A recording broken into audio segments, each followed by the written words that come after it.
All right, so let's get started first. Then I can introduce the topics. All right. Yeah. So first is the data types in Python. So I hope the screen is visible, right? Anyone? Yeah, we can see. If you want.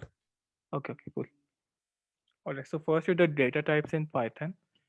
So we have a bunch of data types. So one type is called the user defined data types, and another is predefined data types. So in this session we will be focusing more on the predefined data types and not on the user defined data types. Okay. So yeah, so predefined data types, we have a few such as a floating point number. So what are floating point numbers? It's basically a real number. So I hope you know the meaning of real number in the maths context. So it is like 1.441, or 1.445, or 100.36 234 something. So these are called the uh, floating point numbers. So it will have a this decimal point, and it will have some number after that decimal point. So it's kind of like decimals only, some fractions, or I don't know what term you guys use. So we call it a real number. Okay, so we call it a real number. So floating point numbers are actually the real numbers, and we have something called integers. So integers is actually the same as integers in maths. Okay, so it will be any integer, and it will not have any fractional things. Like for example, here we have 1, so that's an integer, and in this we have 3.1 3.14159. So if you look closely, so this is the value of pi. Okay, so pi is also a floating point integer. Okay, all right. So these are the two the a numbered data type. So yeah, okay, so that's the one. By the way, if you can, like, if you want to check which data type is your, which data type your data belongs to, so you can also check it using the type function. So you can write type, and then you can type 4, and when you run this command, so it will give you that it is like it belongs to class int, or it's an integer. If I give like 4.5, then it will tell you like it's a float. Okay. So yeah, so these things are pretty basic things. Let's go ahead. We have strings now. So strings is just like your some English character or something. So you can yeah. So and the strings always comes in the inverted comma, for like this is text. So we have this inverted comma, opening inverted comma, and the closing inverted comma. Okay. So like if I want to say like yeah, so first we put the inverted commas, both the opening and the closing one, and then I type some string like I like pizza, and then I run it. Then it will just print the string only. Okay. And then if I want to check like which data type is this thing, then we can just write type, and in that type we write the string, and when we run it, then it will give us that it's from the string class, or the string data type of Python. Okay. So yeah, so all these things are string. Okay, so you can use inverted comma inside the string as well. Like if you do something like this, then it will also work. Okay, there's some mistake, I guess. Yeah, so this will also work. So yeah, so that is also a string. So yeah, these things are pretty basic things. So okay. Mhm. Yeah, this is a multi-line thing. So yeah, so you if you want to write it in multiple lines, like I am writing it in a single line. So if you want to write it in multiple lines, so we put three inverted commas, like so we have the beginning one, and we have the closing one, and we put three in inverted commas. Like in bioinformatics, you won't be using this multi-line stuff. So yeah, we will be focusing more on the single line. So you can all ignore this thing actually. Not required actually. Yeah. All right. And this this is a text thing. I'm not sure. Okay, so the new lines are always presented with this symbol. So we have a concept called escape, character. What do you mean by escape character is this? So we call this thing as escape character. So when we type something like escape character and then n, then it means that it is a function. Okay, I mean it's not a function actually. So it's kind of a thing which will create a new line in your text. So this thing is mostly comes with the textual things. So yeah, we don't have any text right now, so you can ignore this as well. Yeah, this is yeah. So yes, you can see this is multi-line, and then we are going to the next line. So that's why this is multi-line, and then we put this escape n. So it means it is changing the line. So it is the first line, it is the second line. So it is changing the line. That's why we have this escape character n, then text. Then we have another escape character, which means that we are again changing the line, and that's okay. So that's the thing. So you can ignore the concept of escape character.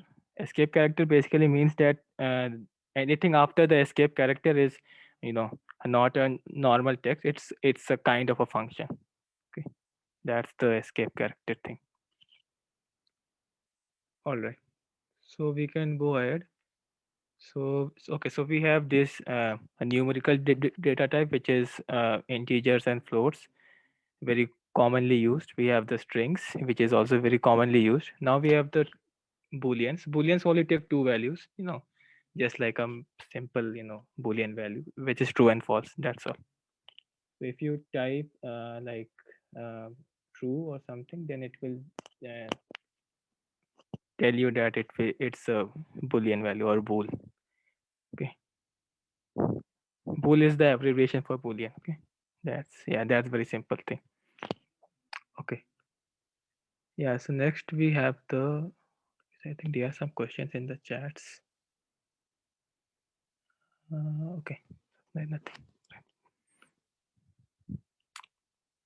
All right. Next is the user defined data types, but I think Sergey has not taught you this thing.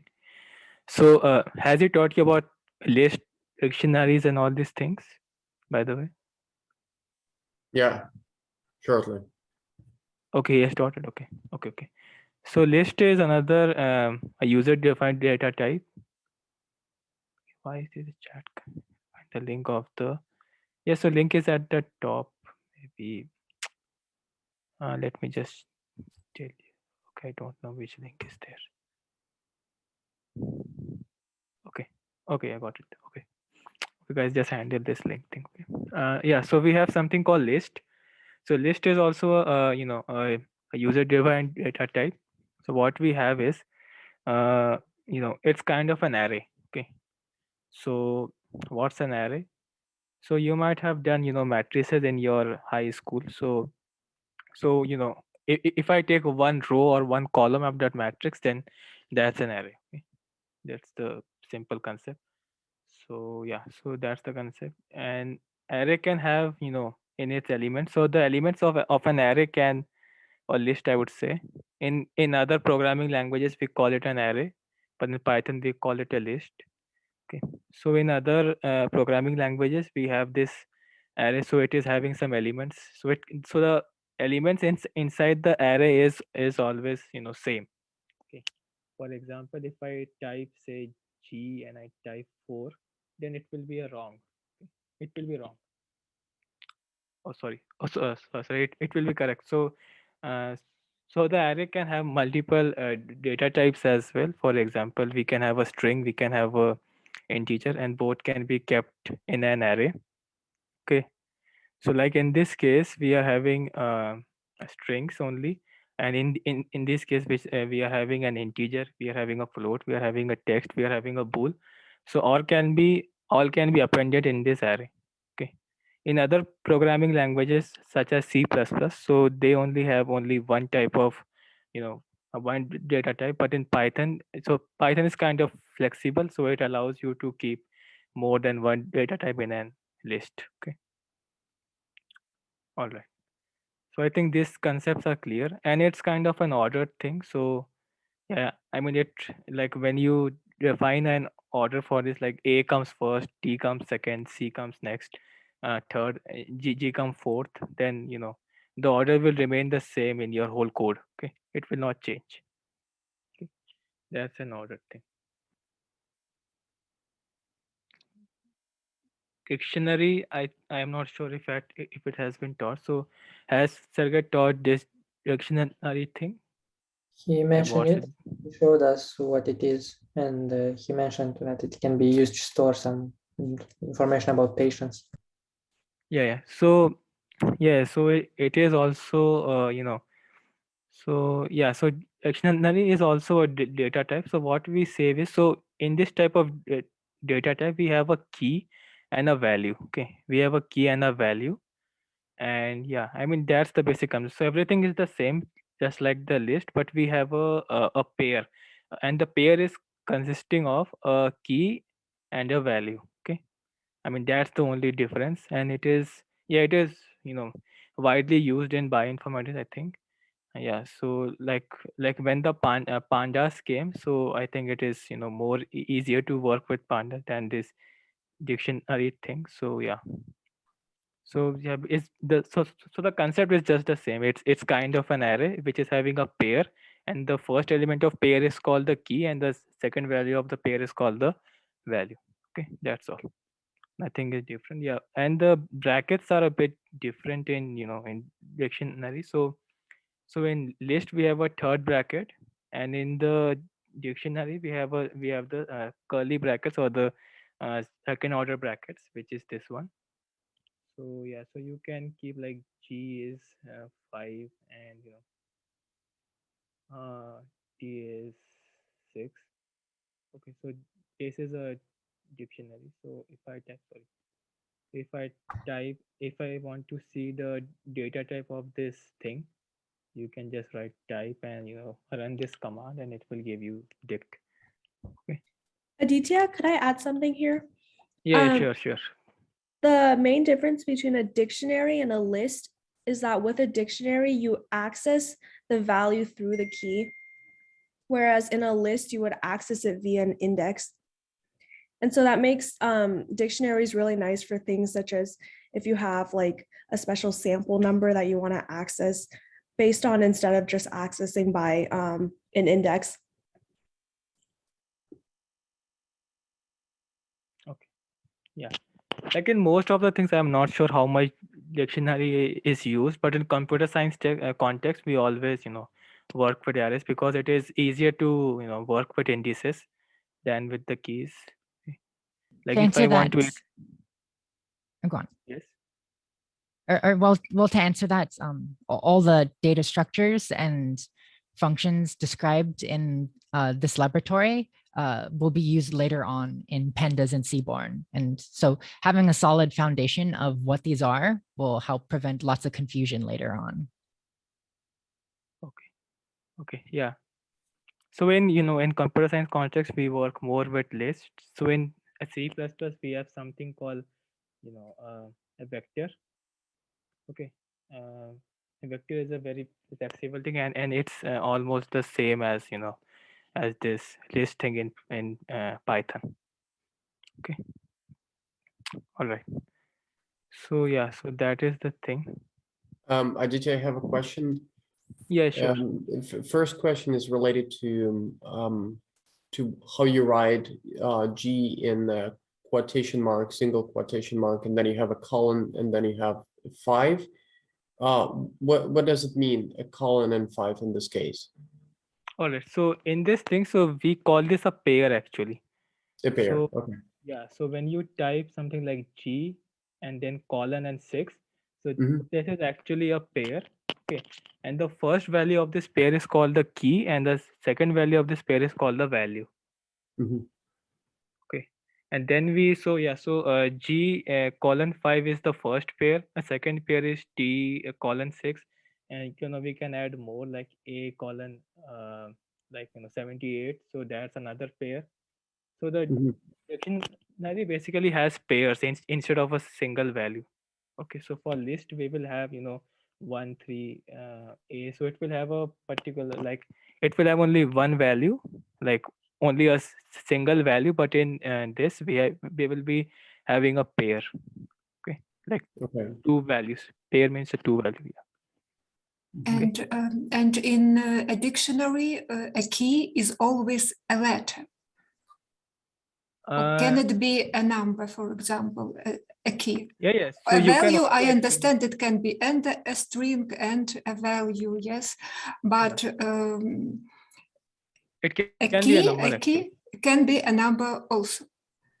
Yeah, yeah. So we can sort according to the keys some data in a yes, yes, dictionary. yes, yes. We can sort it based on the keys. Okay. Yeah. So yeah, so these data types can be switched also. So like, you know, we have a pair, so we will have two values. So first value can be anything. Second value can also be, you know, a list as well. Okay. So it can be a list as well. So it's not an issue. I am not sure if the first value can take a list. So yeah, so like you can also experiment this thing. You can just change the data type of first. Yes. So the key cannot be a list. Okay. The key cannot be a list. Key can be a single, you know, data type thing like characters, strings, or floating point numbers. Yes. Yeah. So you know all these things can be experimented. So yeah, I mean it will be a fun exercise for you guys as well. So Python is a very vast language, and you know you can just change, you know, tweak this thing and tweak that thing, and you know you can experiment all these things. Okay. Yeah. I just, and there's one more question that I have Yeah. related Sure. to quotation marks. Why in Uh-huh. some cases we have double quotation marks and in some cases we have single quotation mark? Okay. So that does not make much a difference. So if you type like this, Okay. so and you go this, then it will show you a. Okay, and you type, if you want to check the type as well, then it will give you a string only. And if you want to use, you know, single quotation mark, then you can also go for it. There is no issue. Just type it, yeah, and it will give you a string. Okay, see. It doesn't make much of a difference. Okay. And To add we on to that also, real, oh, go on. as a continuation of this question, but if we want to use a quotation mark inside the string, so we want to Then have yeah. So yeah. So what I suggest for that is, you know, like if you have a, sorry, someone wants to join. Okay, yeah. So if, yeah, so if I want to, like, I like you know, and domino, or you know, um uh like currents pizza. Okay, so if I want to, you know, use a text, and I mean, you know, that quotation marks inside this, so you know you can put it like this way. But the problem is the Python will answer, you know, understand this as, you know, this is the first text and this is the second text. So that's the issue. So what we do is we you can use the other quotation mark, which is this one, the single quotation mark. So that will, you know, reduce the confusion of that computer, because you know computer is not I mean not like a human, so it can't understand anything. You will have to give the input, and then you know it can, you know, work. Okay. And yeah, and you can also change this, like if you want to, like, put single quotation marks here, and you can change it here as well. You can change the single quotation to, yeah, like this.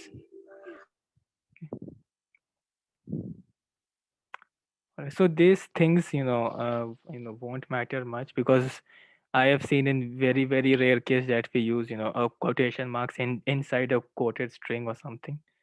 So yeah, it's kind of very rare thing. Yeah, but you can always experiment with these things. Put one quotation mark, two, three, and you know you can try these things. Okay. All right. So yeah, this is the, yeah, this is the same thing which I tried to explain. So it can have other data types as well. Okay. Not much of a difference. So yeah, that's the thing. Okay. And I am not sure if this has been taught, mix and matching. Um, yeah, it's the same thing. Like if you have a pair, and yeah, so the value can also be a list. But if you try to keep, the key as a list, then it will not work. Okay. So as I showed you, like if you have, 1, 2, 3 list, and you type 5, and next you keep 3, 3, 4, and then you keep 6. Sorry. Yeah. So I think this will not work actually. Okay, it will not work.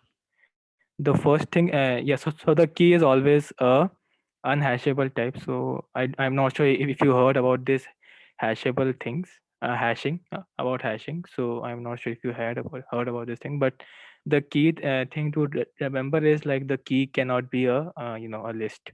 Okay, all right. Yeah, same. Yeah, the same concept is given here as well. I think. Yeah, almost the same concept. So you can have a dictionary inside a dictionary, for example 3, and if you make another one like sorry, a comma 4, and then g comma 6, then it will also work. Yeah, this thing will also work. Okay, so you can say that we have another dictionary inside another one. Okay, yeah, so same thing is here as well. So yeah, we have another dictionary here. Okay. Okay. All right. So that's all for this data types things.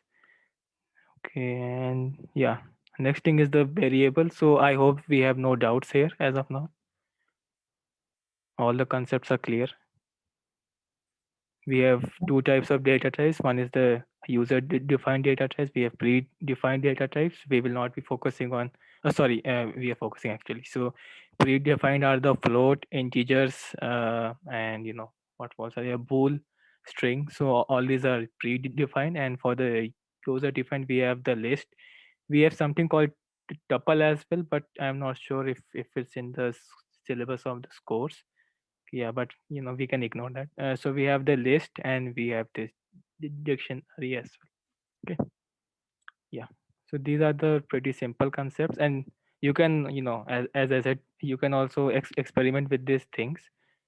Okay, and yeah, and if you face and doubt, yeah, just Google it, and you will get the answers in Stack Overflow or something.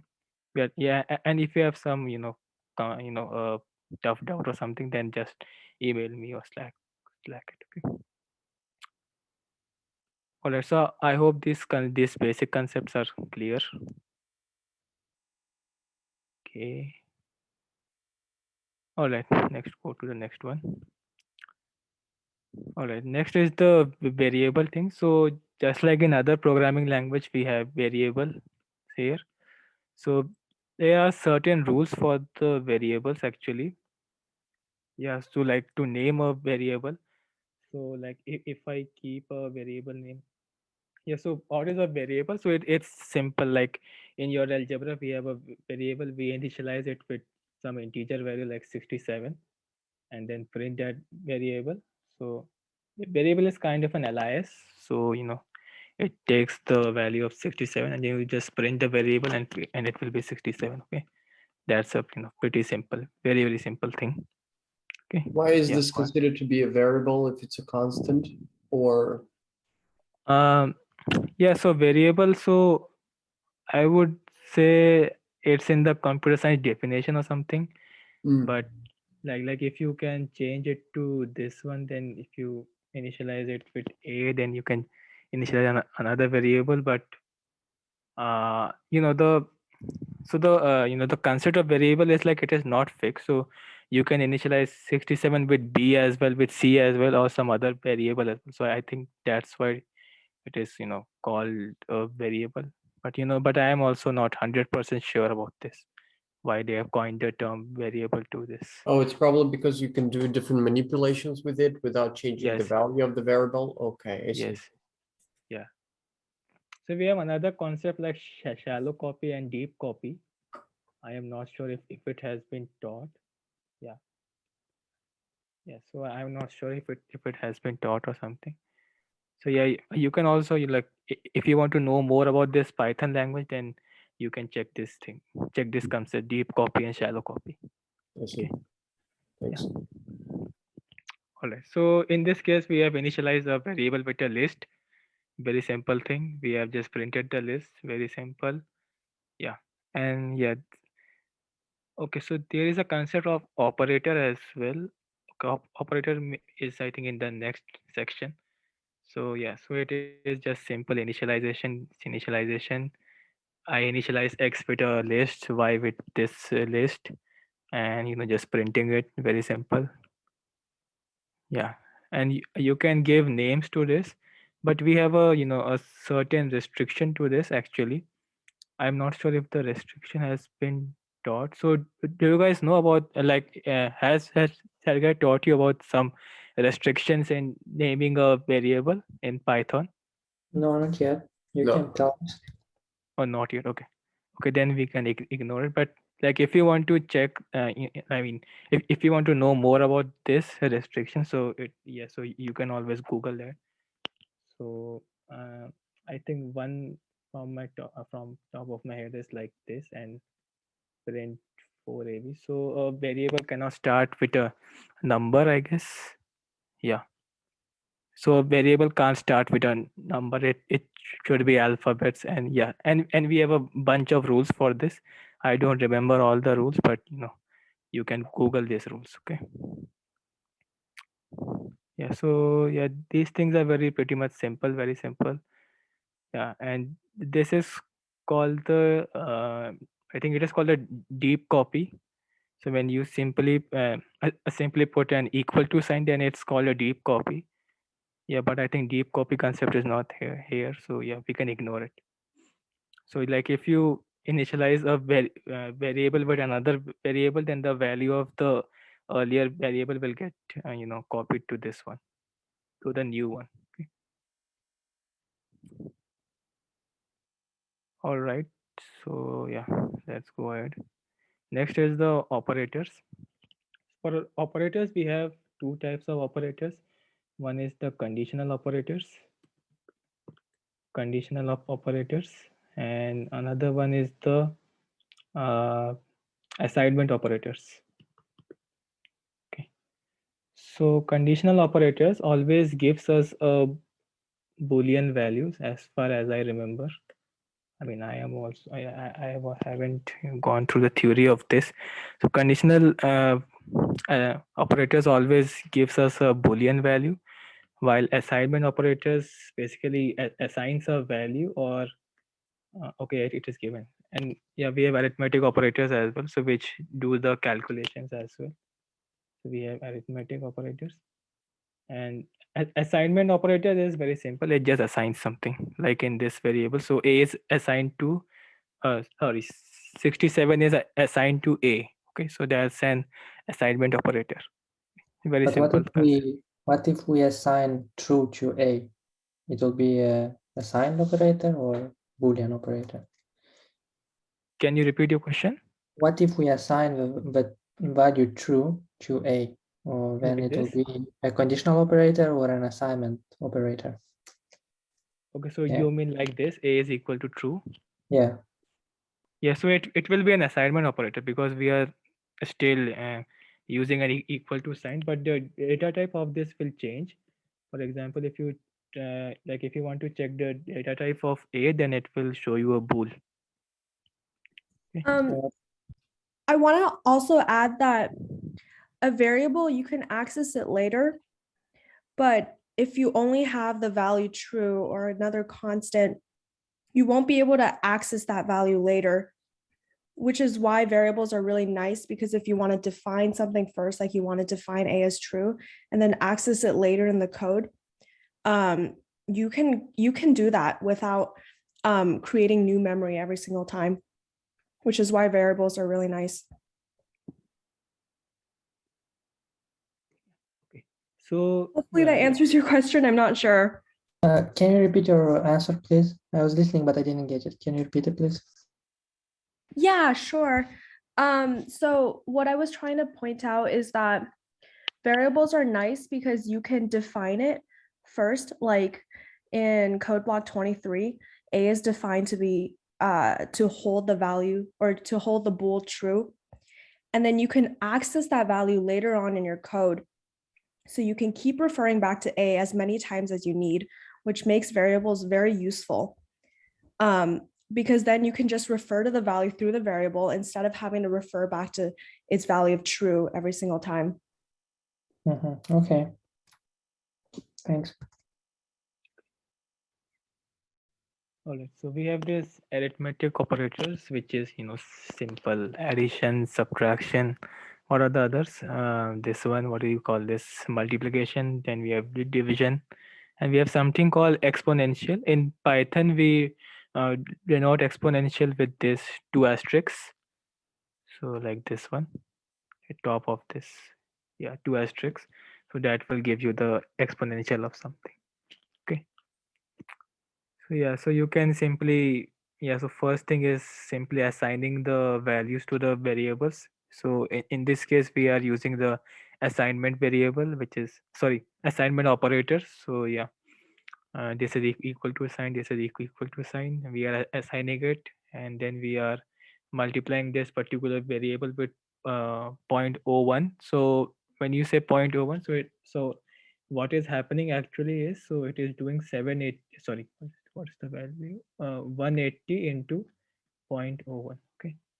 So yeah, that's the internal process actually. So variable is just an alias of a number or something. So yeah, it is just doing 180 into 0.01, which will give, I guess, 1.8. Okay.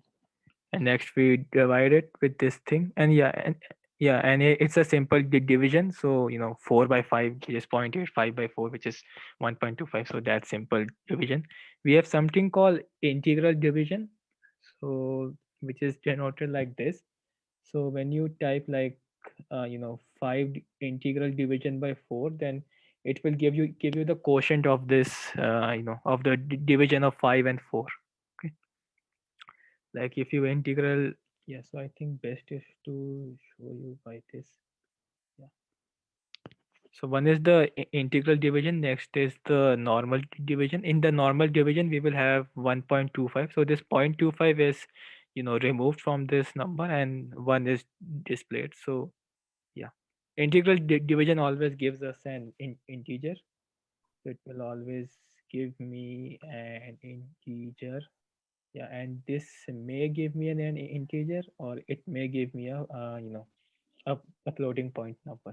Okay, may give me a float.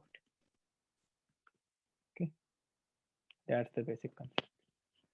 Okay, yeah, and we have some yes, some operators for strings as well. Let me just go to another code block. Yeah, so in strings, so Python is kind of unique with this. So if you assign a string, say a, like we say I like, and we have another string, say pizza, and then you print s plus t, then what will it show is the concatenation of these two strings. Okay, why isn't there a space? Because we don't have any space. Let's put a space out here. Yeah. All right, so it will just concatenate these two things. Okay, and these two strings, very simple thing. By the way, like if you are more interested in coding, so we call this plus, where is the plus operator? Yeah, sorry, comment. Yeah, we call this plus operator as a overloading thing, function overloading. So if you want to know more about this, then just Google it. I think it is not in the the scope of this course. So it is called function overloading. Why is it called function overloading? Because this plus sign, when used with integers, give the sum, and when this plus sign is used with strings, then if it gives a concatenation of the two strings. Okay, so this plus sign has two functions, although the function name is the same, which is the plus sign. Okay, that actually is called a function overloading. So yeah, it is not in the the scope of this course, but if you want to know more about this function overloading, then just Google it and know more about this function overloading stuff. Okay. All right. So yeah, so that is function over. Yeah. So we have the strings. Yeah, it's the same thing. We are just adding it up, so it will get concatenated. We have something called multiplication with strings as well. I find this Python kind of unique in this, when you can use the mathematical operations with strings as well. So what will this do? It will print h 4 times. Okay, it will just print h 4 times. So you can count it 1 2 3 4. Yeah, very simple concepts. Right. So yeah, I think it has printed it 25 times, and the string is so TTAGGG. So this thing has been printed 25 times. Okay, that's the thing.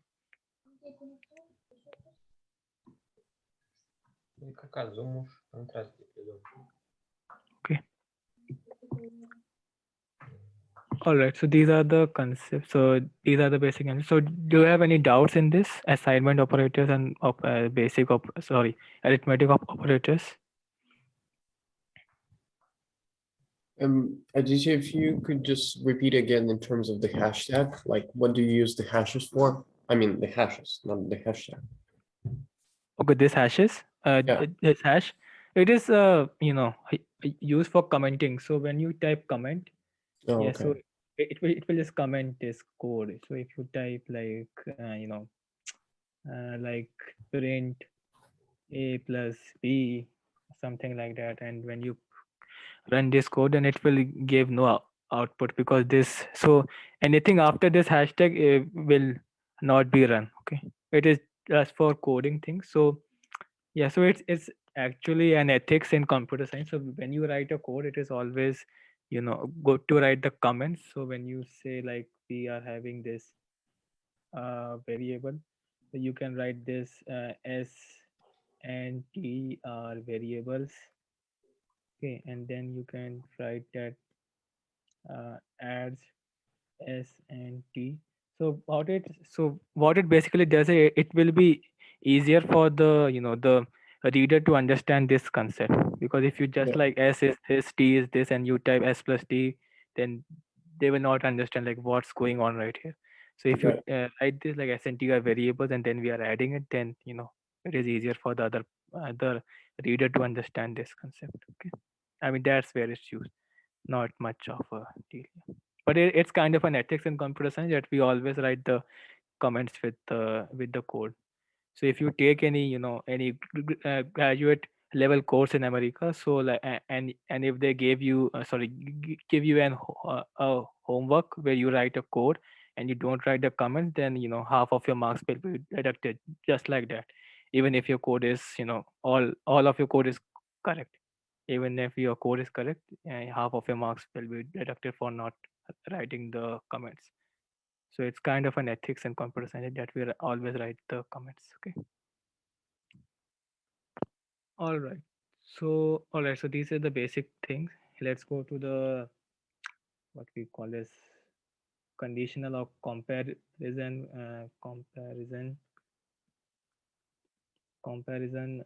operator.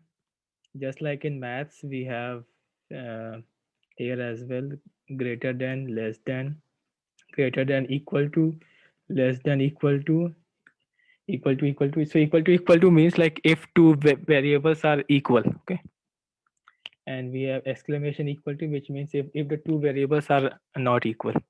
Okay. So comparison operator will always give a boolean value, will give sorry will give a boolean value. Okay, so it will always give you a boolean value. So if you type print 4 equals to 5, then it will give you a false, because 4 is not equal to 5. And if you type 4 is not equal to 5, then it will say true, because 4 is not equal to 5. That's the simple thing. Very simple concepts. Okay. So one is the assignment operator, and one is the conditional operator. So yeah, Same as this. So we are just checking if this variable is equal to false or not. And in this case, we are checking if this variable is not equal to false. So if it is not equal to false, then it will print true. And if it is equal to false, then it will print false. Okay. So these concepts are basically used in running the loops in the code, and it is also used in conditional statement. So we have something called conditional statement, which is if else, and I think I remember this one only in C++. I know which we have something called switch. I guess I don't remember exactly. Yeah. Yes. In Python we will have if else for conditional statement. And you can write these conditions as well. For example, if this is okay, we have more as well, more conditional operators. I think we call this logical operators, I guess. Yeah, it's tough to remember the names and all these things. We have something called and we have something called or. Okay. So and or. So or is okay. So for and what happens is here is and yeah. So for and is what happens is if something is true. Yeah, so basically and is applied on two logical statements. So if the first logical statement is true and the second logical statement is true, then it's true. Okay, so we have kind of a truth table. I am not sure if Sergey has taught you these things. So has he taught you about these things, logical operators, in this course? No, No, I but I think think it no. is simple enough. Okay, he hasn't taught this. Okay, then we can skip it actually. Yeah, so you can also Google these things, Yeah, but it's kind of a basic thing. But yeah, you can check this logical operator. What are these logical operators? So we have a truth value for this, and as a truth value or as a truth value, and based on that we can make some comparisons and all these things. Okay, we have something called and, we have something called or. And these are the comparisons. So we just check like if 42 is more than 0, it will always be true.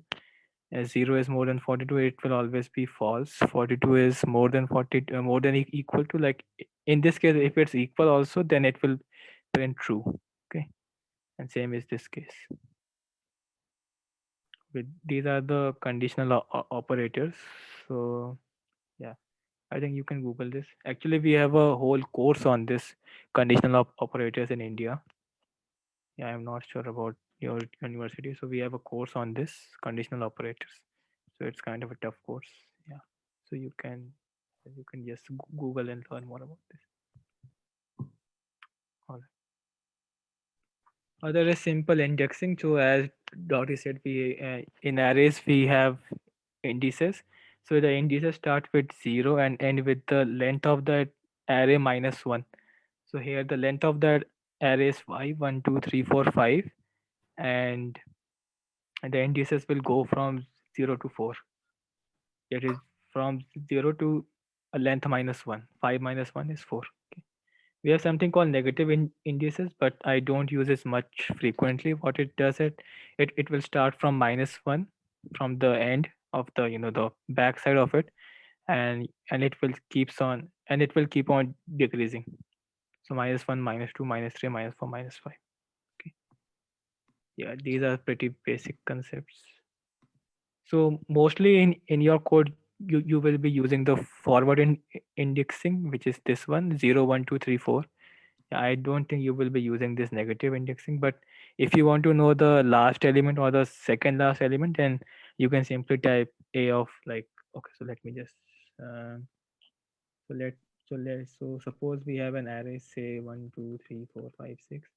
So if I type a of 0, then it will give me the first element, which is 1. Okay, and if I type minus 1, then it will give me the last element, which is 6. So yeah, that's the thing. So these two brackets are basically to access the element at a particular index. Okay, so yeah. I'm sorry, index we use only for lists. Index. We Actually use for index is, lists.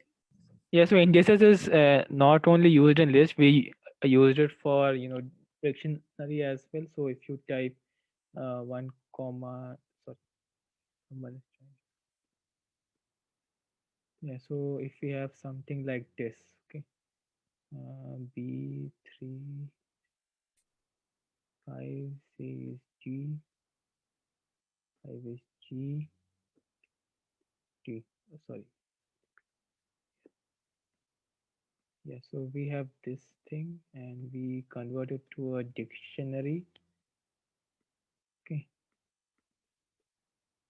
I think this. Sorry. Yeah. So this is the dictionary, and if you want to access the the first element, so in this case you will have to use the key of that thing, key of this A. So like if you want to access the first element, so the key of the first element is 1. So if you type 1 here, and then it will return me an A. Okay, so it will return me A. And like if you also like if you want to change this to something like A B C D or something like this, A G H and B R F 5 RF. So yeah, so you can also use like this as well. So you just have to type the key in this to get the value of the. So the key is ABD and the value is AHG. So yeah, if you type the key here, so it will give you the value at that particular key. So this indexing is used like this in dictionary, and it is used in a list as I showed you. So for yeah, so for indices in a list, it will start from 0 and end with the last value of the length of the list minus 1. Okay, I hope it's clear, by the way. Yes, yes, thank you. Okay, so this indexing is also there in string. So if you type uh like say I like, and let's go with this. I like pizza. So if you want to know the first character of this string, so you can type 0. So it will give you the first character, which is I. And if you want to see the last character, then just type -1 and it will give you A. Okay, simple. The same is the case here. So the first element of this string is C, so it will print C. And the last element of this string is J, so it will print J. Okay. We have something called slicing as well. I'm not sure slicing has a slicing we taught in the class. Has Sergey taught a slicing? Okay, so we can skip this actually. Um, yeah, we can skip slicing as well, but slicing is commonly used. You just put a colon and then this thing. Yeah, we can ignore this as well. Dictionary usage, dictionary are unordered. um yeah, it's the same thing I just told you right now. We just put the key of this and index it with the key, then it will give you the value at that particular. So for Leo we have a list, so it will just print a list of that. Add a new element. Okay, you just add a key and then put this thing. I'm not. Yeah, so as didn't. So has Sergey taught these things about this, the properties of dictionary, or he has kept it? He did not. He did not. Okay. Okay. Okay. Have you done functions and all these things? Functions. No, we didn't Func- speak about No, functions. but would like to, I think. Okay. So function is simple. So like in all these things, I was typing this print. So print is actually a function. What's a function? Function is it's just like a maths function. So what is a function? So yeah, we have something called f of x. Okay, a simple maths. So say v is a variable and we are assigning a function f of x. So what is this x? This x is a what do you call, independent variable. And what is v? V is a independent variable. Okay, these are the maths concepts, some basic maths. your high school maths. So that's the definition of a function. So when you give an independent variable as a input to a function, then it will give you a value which will be assigned to the dependent variable. So same thing happens in Python as well. So we have something called function, and we give a value to this. Like in this case, print. Print is a function. We give the input as hello world, a string. So what this function will do is it will just print this in the console. So we call this a lower bar as console, where we see the output. We call this as console. So it will just print it in the console. Okay, simple. This function is also, yes, very simple concept. We give an input, so it will give me an output. So yeah, functions can change. So this print is one function. We have some other function called len. So a length function. So what it will do, it will just print out the length of any array or string.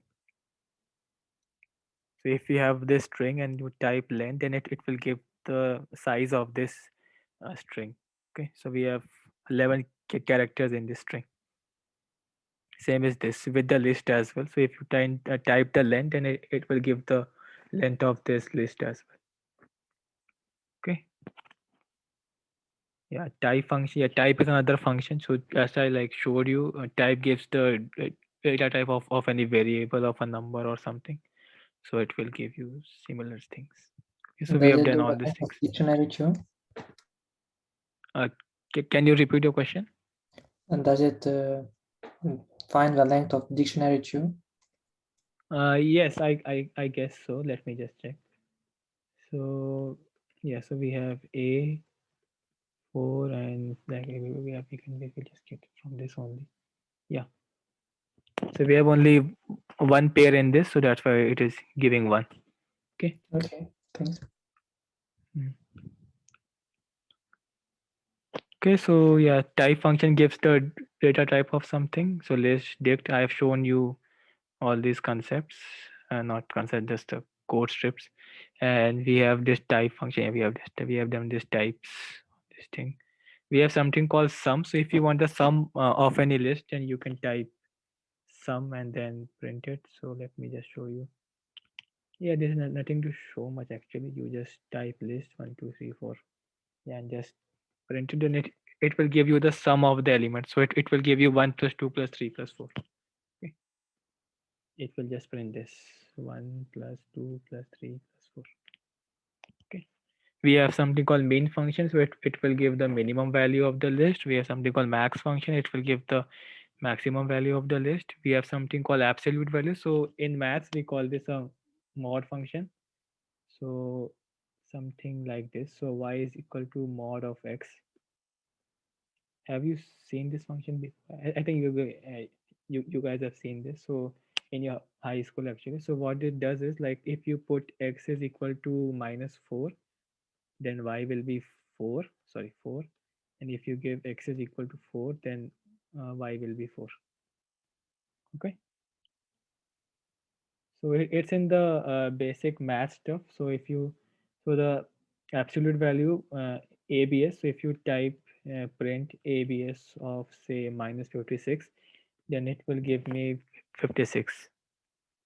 Okay, it will give me 56, the positive value of things. And if you type 56 only, then it will still give me a 56, just like your mod function in your high school maths. Okay, pretty simple.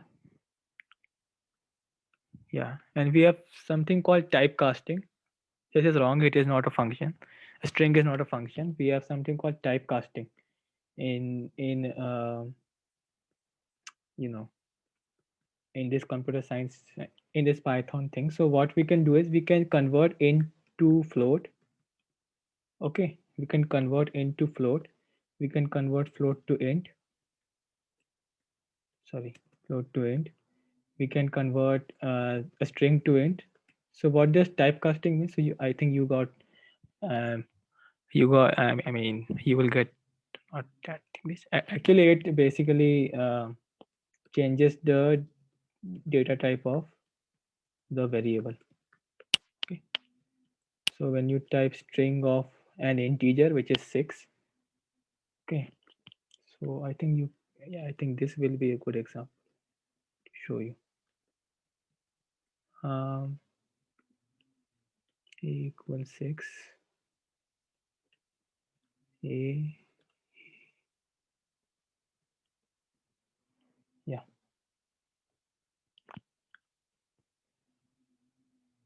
Oh, sorry, I haven't assigned it. I think this. Yeah, so first we have this AAS6. So when you type, so when you try to find the data type of A, then it will give me an integer.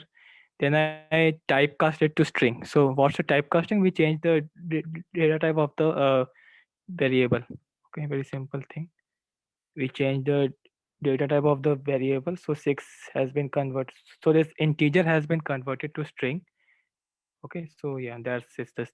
And then I printed the printed the type of this A variable. Then it's string. So it has just typecasted. It's just changed the data type of the variable.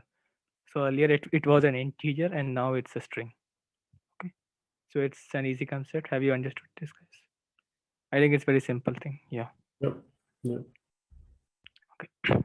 So just remember this thing. str is not a function. It's a typecasting. Okay. Same in this case. We are having these absolute functions. Okay. So just like in your maths, actually. So everything is similar to math. Like in everything in computer science is similar to your maths. So we have something called this type of function. So we have a function and we give the input to the function as a function. Okay, so we have a something called x. So we will get a value of g of x, where a g function is applied on x, and then that value is given as an input to f function, and the value of that f function is given to a. Okay, simple thing. So yeah, so ABS of minus 42. So what will it give? So it will give me a 42, and then they have simply typecasted it. So the 42 integer has been converted to string integer. That's all. Okay. So yeah, so most of the concepts are just like your maths concept, high school maths. So yeah, and we have this something called methods. I think Sergey will not teach this because it's a bit high level concepts. So yeah, so we can skip this for now. Yeah, so we are at the end of this this tutorial. So do you guys have any questions or something? Any kind of questions? Okay. Quite simple, but the syntax is quite a problem. Yeah. So it's so it will take you some time to learn the syntaxes and all these things. So it will take time. Like if you practice coding every day, then in 2 weeks you will learn all these basic functions. Yeah. So like if you have a prior experience to any other programming language like C++, Java or these languages, then I think Python will be very easier for you because Python is a very simple language as compared to C++. C++ is very tough. I mean, not very tough. I would say tough. Yeah, C is even more tough, and Fortran and so like it's super tough. So yeah, Python is very easy. Like if you want to learn programming, then I would say go with Python. It's kind of very intuitive, and the syntaxes are kind of more like English syntaxes. So like type, so when you type, then it will give the data type of a variable. So all these things. Okay. All right. Next is the library concepts. So in C++, we have something called libraries. Okay. And in Python, we have something called modules. Sorry. Modules. Okay, so we don't use the term library in this concept, but actually we call it module. But both are exactly the same thing. So if someone tells you I want to import the Python's library, then it means that they want to import the Python module, the Pandas module. Okay.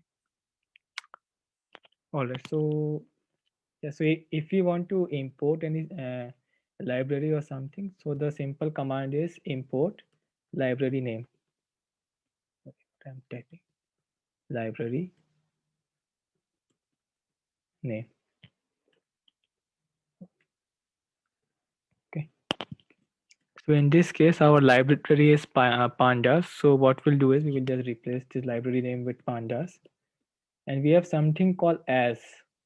Okay. So I will show you as what's the function of this as later on. So yeah, so we have something called pandas. Okay.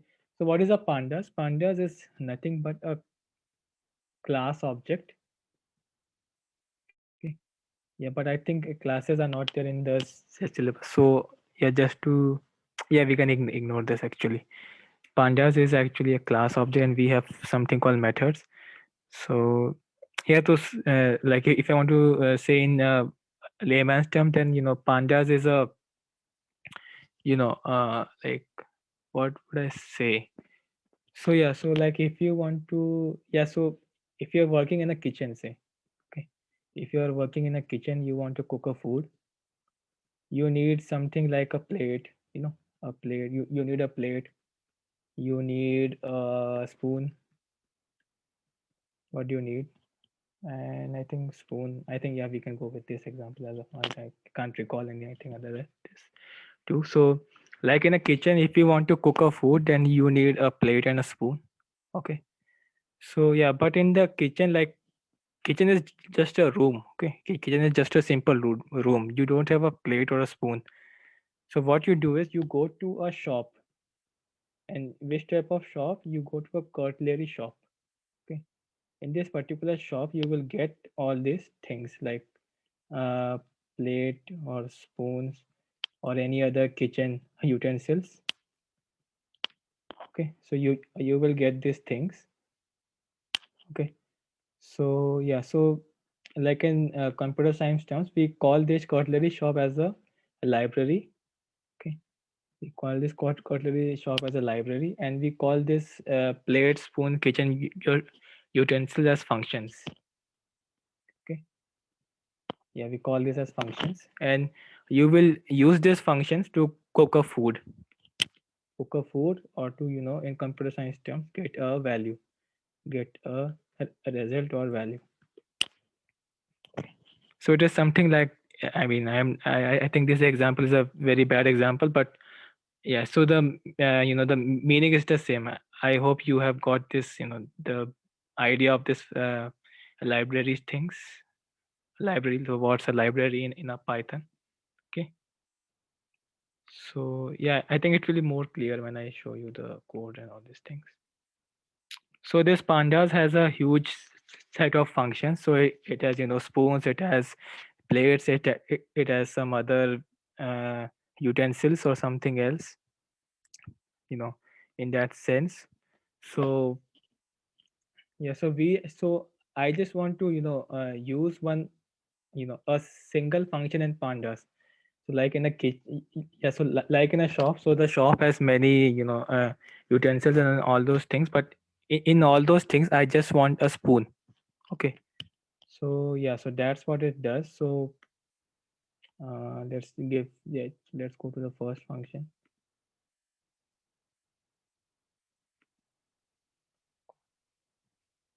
Okay, all right, so let's use a dictionary.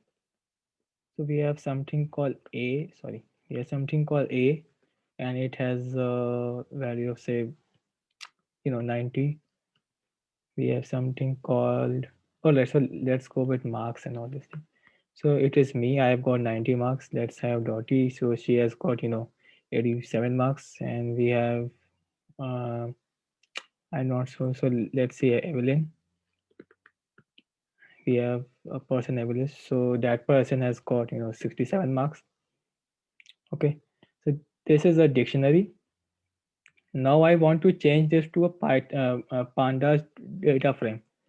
Okay, so what I will do is I will just type a as pandas dot data frame. It's a function, by the way. Pandas dot data frame. This data frame is a function.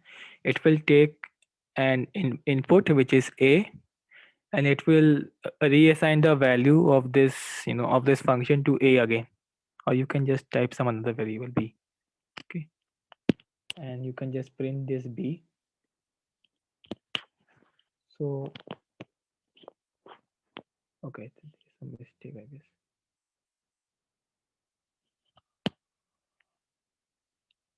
Okay, so it will be a list. Sorry.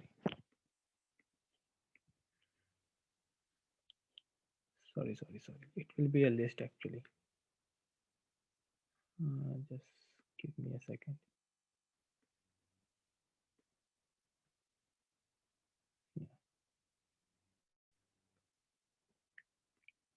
So in all these things, we should also always ensure about the data type of the variables. If the data type is wrong, then it will always give us the wrong output. Okay. So why we have used a list in this case? Because yeah, I think that's the, so this data frame function. So it takes the input in that sense. So it takes a dictionary, and the key is always a string, and the value is always a list. I mean, not a string. It can be any other value. Say uh, an integer as well. I'm not sure if integer works. Yeah, it works. So the key can be a simple a string or an integer, but the value is always a list. So in this case, you can see we have a string as a column.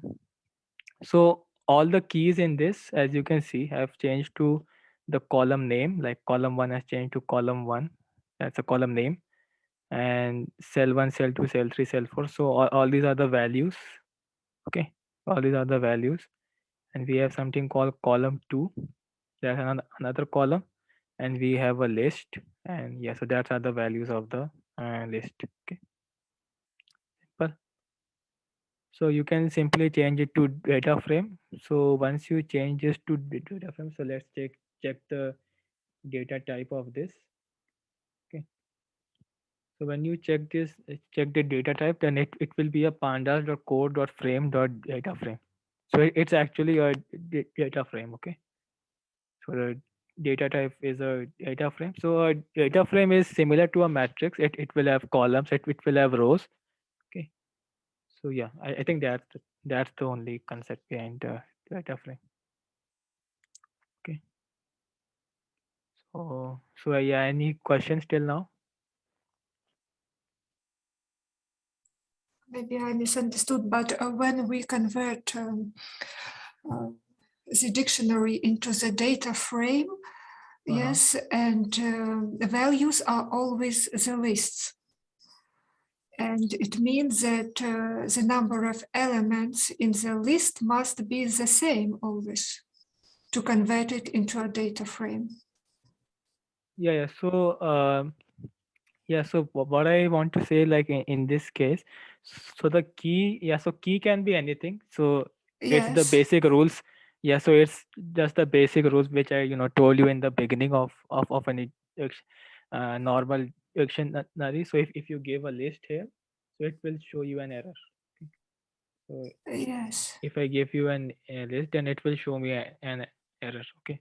So it's the same thing as as I told you before. Yeah, for the values, it is always a list. Okay. yes, It is the always a list, list. but the number of elements in the list. For example, in this example, we have 90, 87, 60, 67, so one element in the list. But if, Yes, for yes. example, it will be 90 and 89, yes, but in other values, it will be just one, not, or it should be a three everywhere, yes? Yeah. To be So converted to a yes, yes. table, to Yes, a yes, data yes. frame. Yes, yes, yes. Yes. It Yeah. should always be, elements should always be the same. Okay. Otherwise, Yes, it will give you an error, value error. Arrays must always be of the same length. the same. I see. Thank you. Okay. Another thing, like if you like, for example, if you don't know the marks of Evelyn, then I think we use something called LAN. Uh, not LAN. Yeah. Nan means not a number, NaN, and N is not a number. So yeah, it's a string. So we sometimes use these things as well. Okay. All right. So that's the data frame. Let me just change this name to some other thing. That's the data frame. So we have this data frame now. Okay. So yeah, so just like a dictionary, so you can consider this column as a key here. So if you type, B and then 7, and if you type the key here, then it will give the values of that key like 90, 89, 23. And if you write something like string, for example, dot e, then if it will give me the marks of that. Sorry, marks. No, I mean the values of that, of that key. Okay, same concept, simple concepts, not much of a difference. So yeah, we can use two columns as well.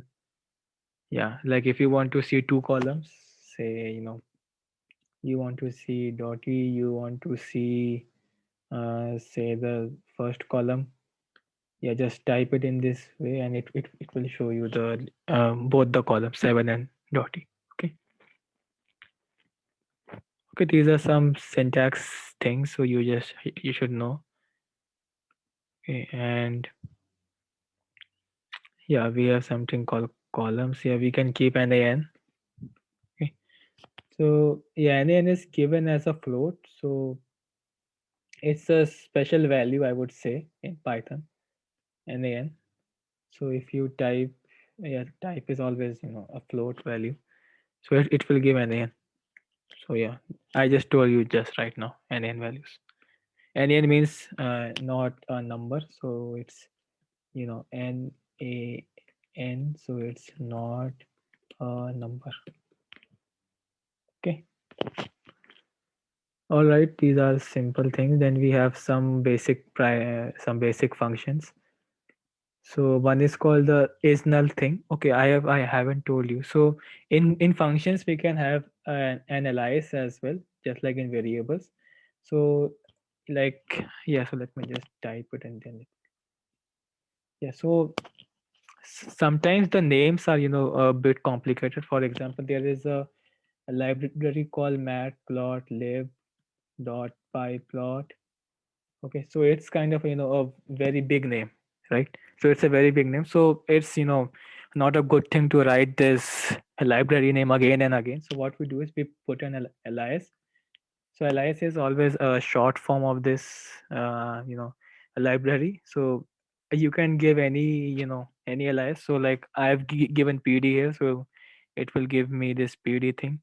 And if I want to give as PD1, okay, sorry, PD1, then it will give me the same output. So you can keep any alias. So it's just like your variable name. Okay. So I think this is a pretty simple thing. So we have some functions. We have some functions. One function is called the is null function. So it will check if the what do you say? So it will check if the uh, value is a not a number thing.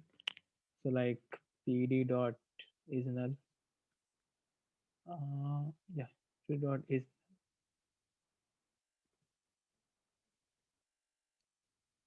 yeah.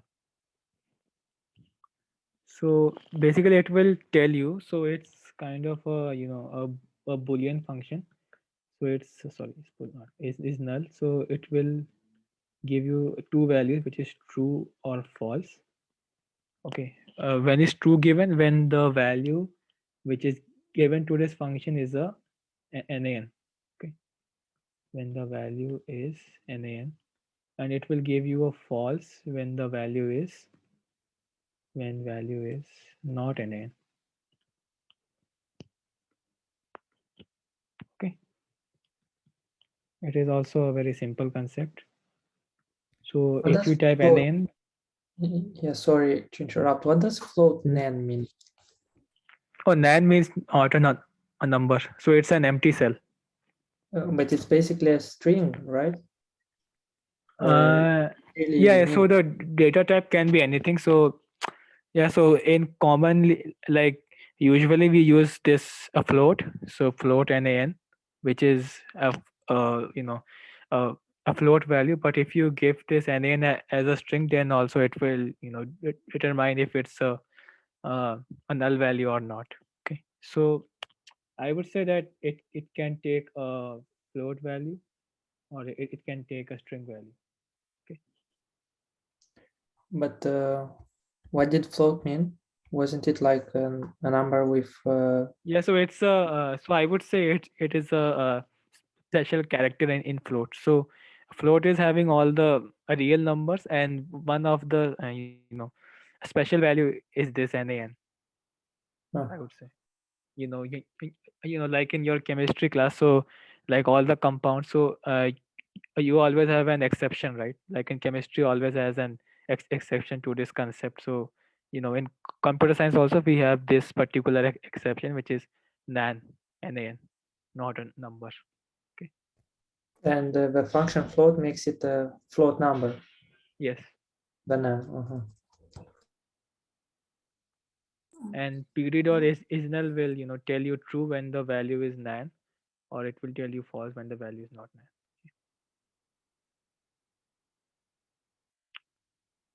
Okay. Sorry, and if false, if the value is not a number, Uh-huh. this value is what? A number. No, it's it's kind of an Maybe I'm empty cell. confused completely. Yeah, so so NaN is kind of a an alias. So uh like if you want to show something that there is an empty cell, so what you can do is you can give an I mean it you will have to give us particular value, right, to it. So the computer scientists have come up with this term called NaN, and they have so all the empty terms in a data frame on any array. So we will represent it with a NaN value. I mean, that's all. So if you have an empty value in any array or something, then it will be represented with a NaN. That's all. That's one of the things. Next is the read CSV. So if you want to read any file or something, then you can use it. So you can go to your what do you say, the lab 3 notebook now. So yeah, so you can go through your lab 3 notebook and just run this command. Sorry. Let-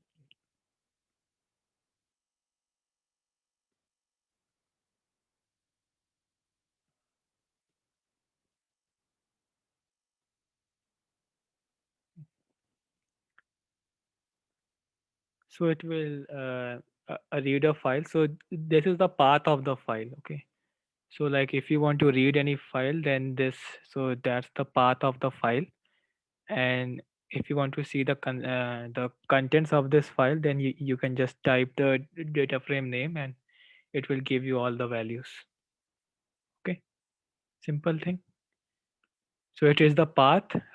So it will basically read any CSV file, and if you give the path, then it will download that file and then open it and then save it to this variable and brain cells df. That's a very complicated name. And yeah, and if you want to print this or to see the contents of this file, just type the name of this file, name of this variable, and it will give you the value. Okay. And if you want to see the first 5 lines of this file, yeah, yeah. So head always gives you the first 5 lines. Okay, gives you the first 5 lines of the file. First 5 lines. Okay. So all these are the 5 values. First 5 values. So we give the name of the table before the function. Yeah. Yes? So At first, the name of the table, of the data frame, or what it is, yes. Then dot, and then the name of the function. Yeah, so the read CSV is the name of the function, and the input to this function is a file name, and it will give output as a data frame. So that's the the function of this function, I would say. Yeah. And all these things are called parameters. So like in your high school maths, we have a function, we have a parameter. Like each function has a parameter. So yeah. So here the so here the input parameter is this link or the path of this file. Okay. Alright. So this will give you first 5 lines, and if you want to see 10 lines, then just type the number here. Like if you want to see 40 lines, 40 will be too big actually. Yeah, but if you want to see the 40 lines, then it will show you the 40 lines. Okay. All right.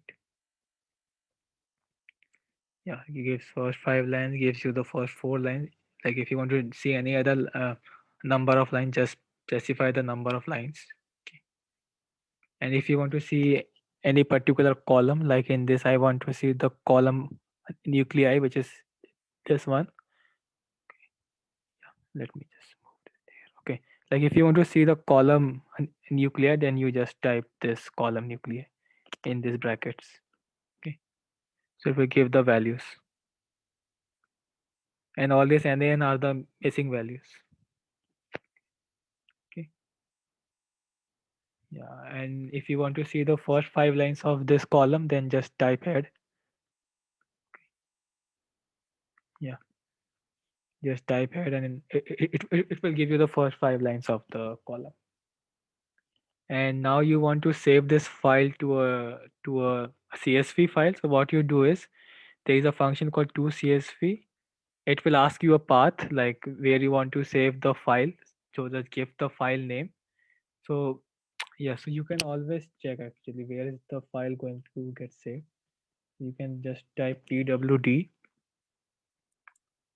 Yeah, so it's in the content. So in the content folder, so this file will get saved. Okay, simple thing. Why did you put exclamation mark and then a path working directory? Okay, so this exclamation mark is called the magic key. This exclamation mark is called the magic key. So if you want to run any bash command, write pwd, sorry, pwd, and you also want to run a Python command as well, like this command, which is a Python command, right? So yeah, in that case we use this exclamation mark. So what it does, it will tell the compiler that this like anything after this exclamation mark is a bash command and not a Python command.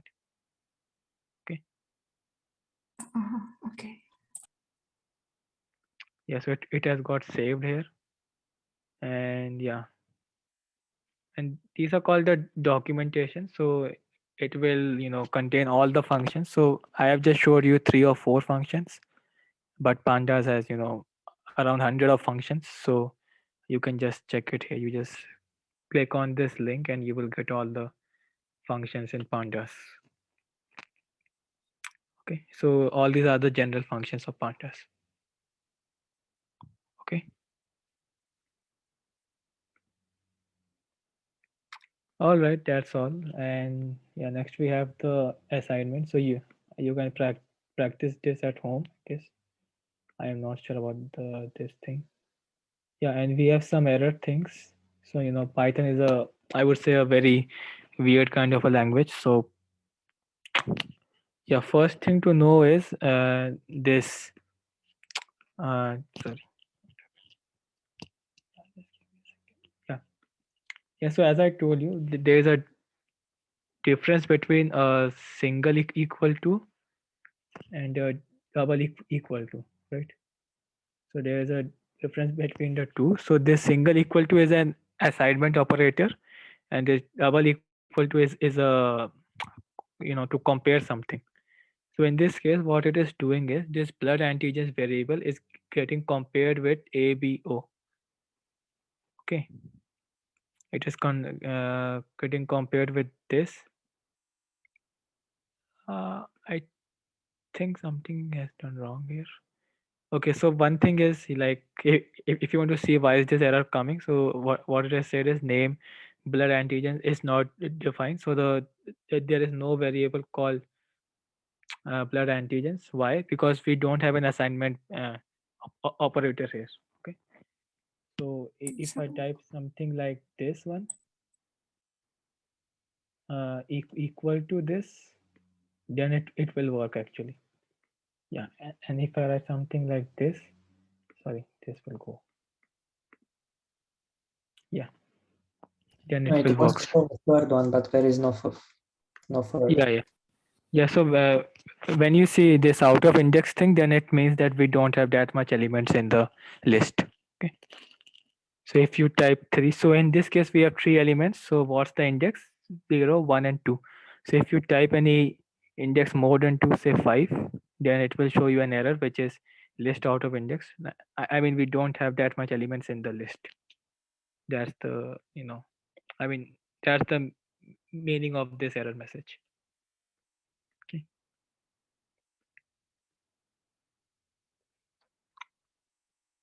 Okay, so we will get this error now. Yeah, and yeah, so we have similar things here. So we have a bunch.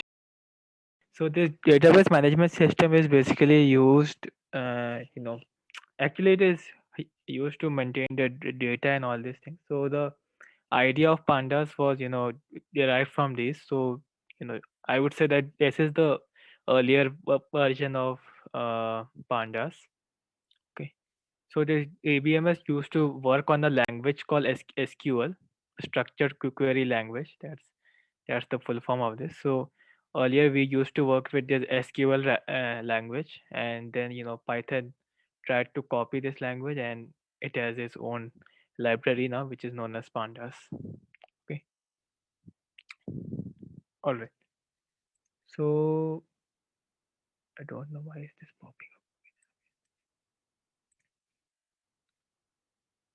Wait a second. Yeah, I think it's fine now.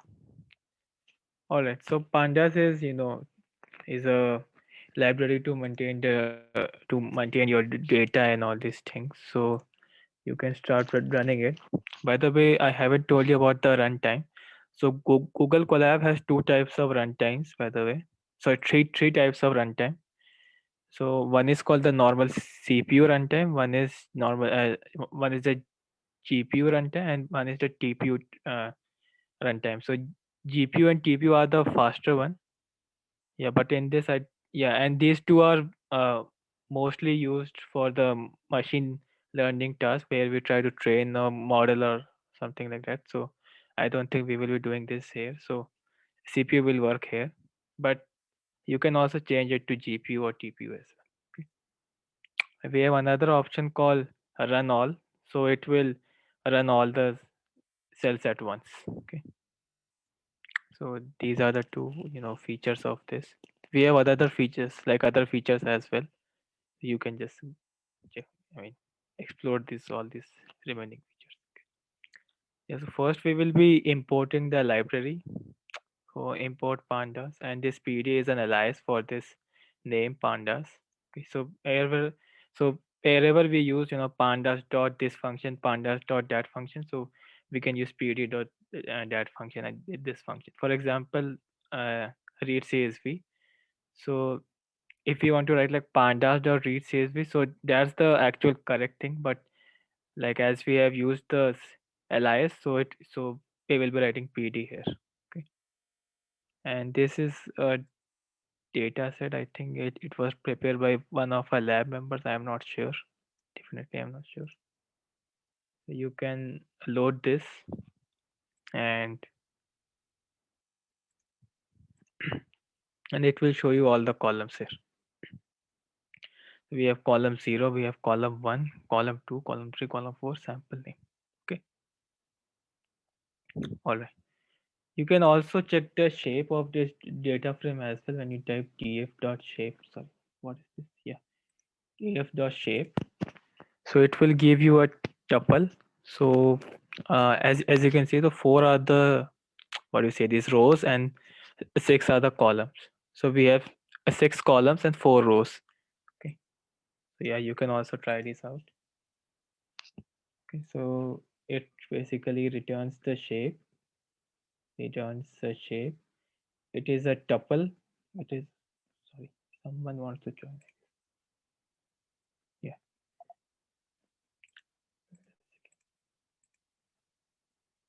Yeah, it's a tuple. Okay, so it will be having the number of rows and the number of columns. Okay, so yeah, it's a tuple and number of rows and number of columns. So data frame is just like your matrix actually. So matrix is a two-dimensional data structure, and it has the rows and columns. Okay, that's why it's 2D. Okay, data frame is always 2D.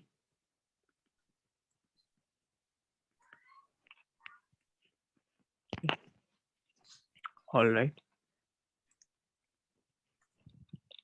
By the way, Python can handle 3D as well, 3D matrices as well. So a common example of a 3D matrix is like is an image. Okay, common example of 3D is an image. Common image, yeah. So it will be having the height, length, and the breadth of that thing, width, length, and height. I guess, yeah. All right. So we have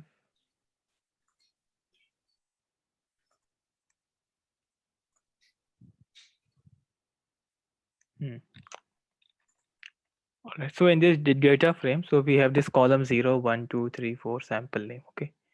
We have this something called this one 0, 1, 2, 3. Okay. So this top things, column 0, column 1, column 2, column 3, column 4 sample name. So all these things are called columns. Okay. These things are called columns, and this 0, 1, 2, 3. So this thing is called the rows. Okay. So for example, if I want to check the column name, so what I will do is I will just type df.columns. Okay, so when I type df.columns, so it will tell me like tell me the names of the columns, like column 0, column 1, column 2, and the names of this column. Okay, and if I type df.index, I think that's, yeah, df.index, so it will tell you, yeah, so it will tell me this things 0, 1, 2, 3. So it is saying that it will start from 0, it will stop at 4, and the a step size is 1. What's the step size? 1 minus 0 is 1, 2 minus 1 is 1, 3 minus 2 is 1. So this is called the a step size. Okay. Okay. So we will having 4. So we will have 4. So 0, 1, 2, 3. So that's 4, 1, 2, 3, 4. So we will have 4 indices here. Okay. So let me just write it down here. df dot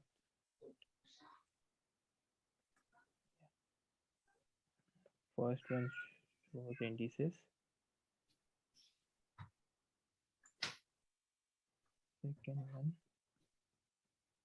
shows columns. Okay. You can also write print as well. That will be better actually.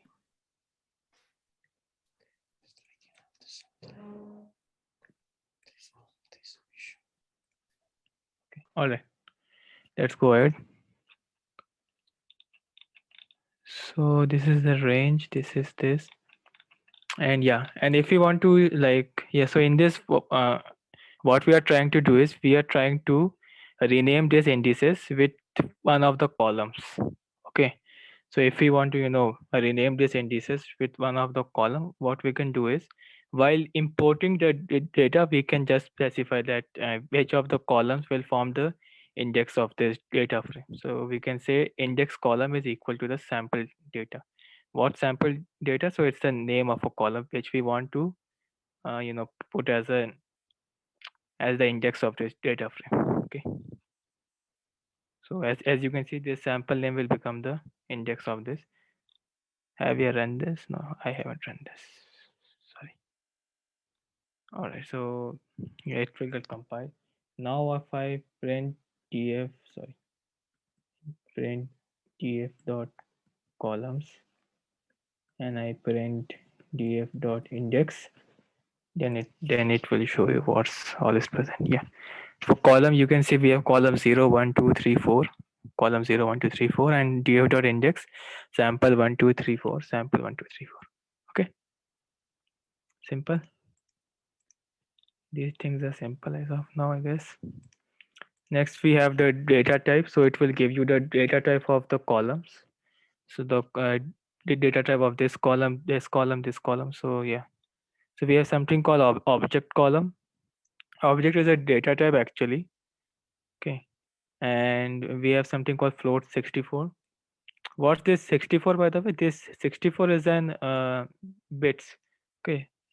So I'm not sure if anyone has taken the computer organization course or any electrical engineering related course. So this 64 bits is basically to represent any float number. Okay, so computer has a specific memory. Okay, and we have to represent a number into that particular amount of memory. See, okay, so for this 64 float, so it means that computer will allocate 64 bits of your whole memory, which is I think a normal MacBook Pro has 256 GB of SSD. So of that 256 GB of SSD, so it will give you 64 bits, which is very very small. And in that 64 bits, this will the represent this float number, or I would say store this float number.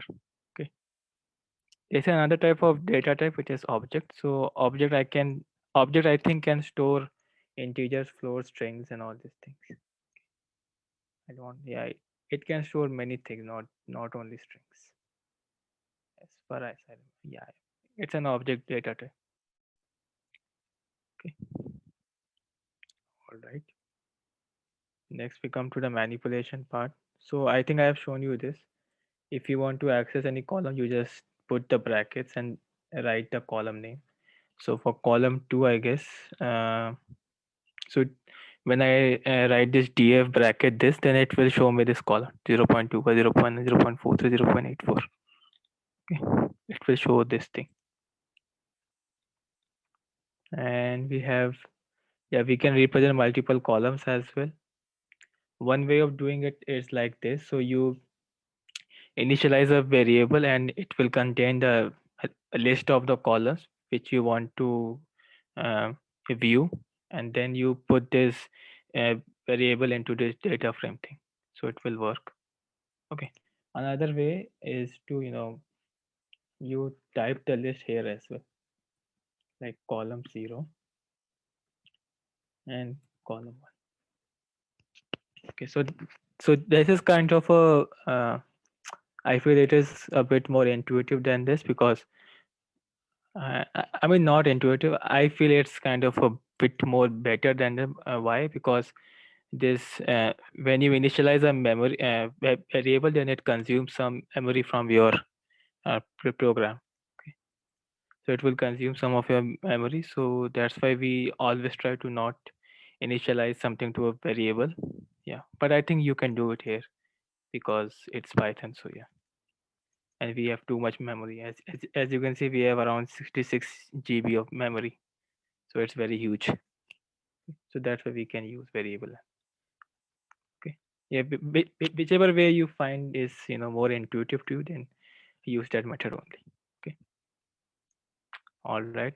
Next we have the head command. So by default, head shows the first 5 columns, but yeah, but if we have more than 5 or equal to 5 columns, here we have only sorry, not columns, so 5 rows. So yeah, let me just write it. So head will show 5 rows by default. Okay, by default. And why, and when will this happen? When the uh, a number of rows is more than 5, more than or equal to 5. In our case, we have only 4 rows, so yeah, so it will show all of 4 rows. Okay. Okay, and when the data and head will show all the rows, sorry, all the rows when number of rows is less than 5. Okay. So that's why we can see all the rows here. All right. Yeah, I think this is simple. You can view two rows as well. Just specify the number into this. So just write 2 here and it will show you the first two rows of your data. Okay.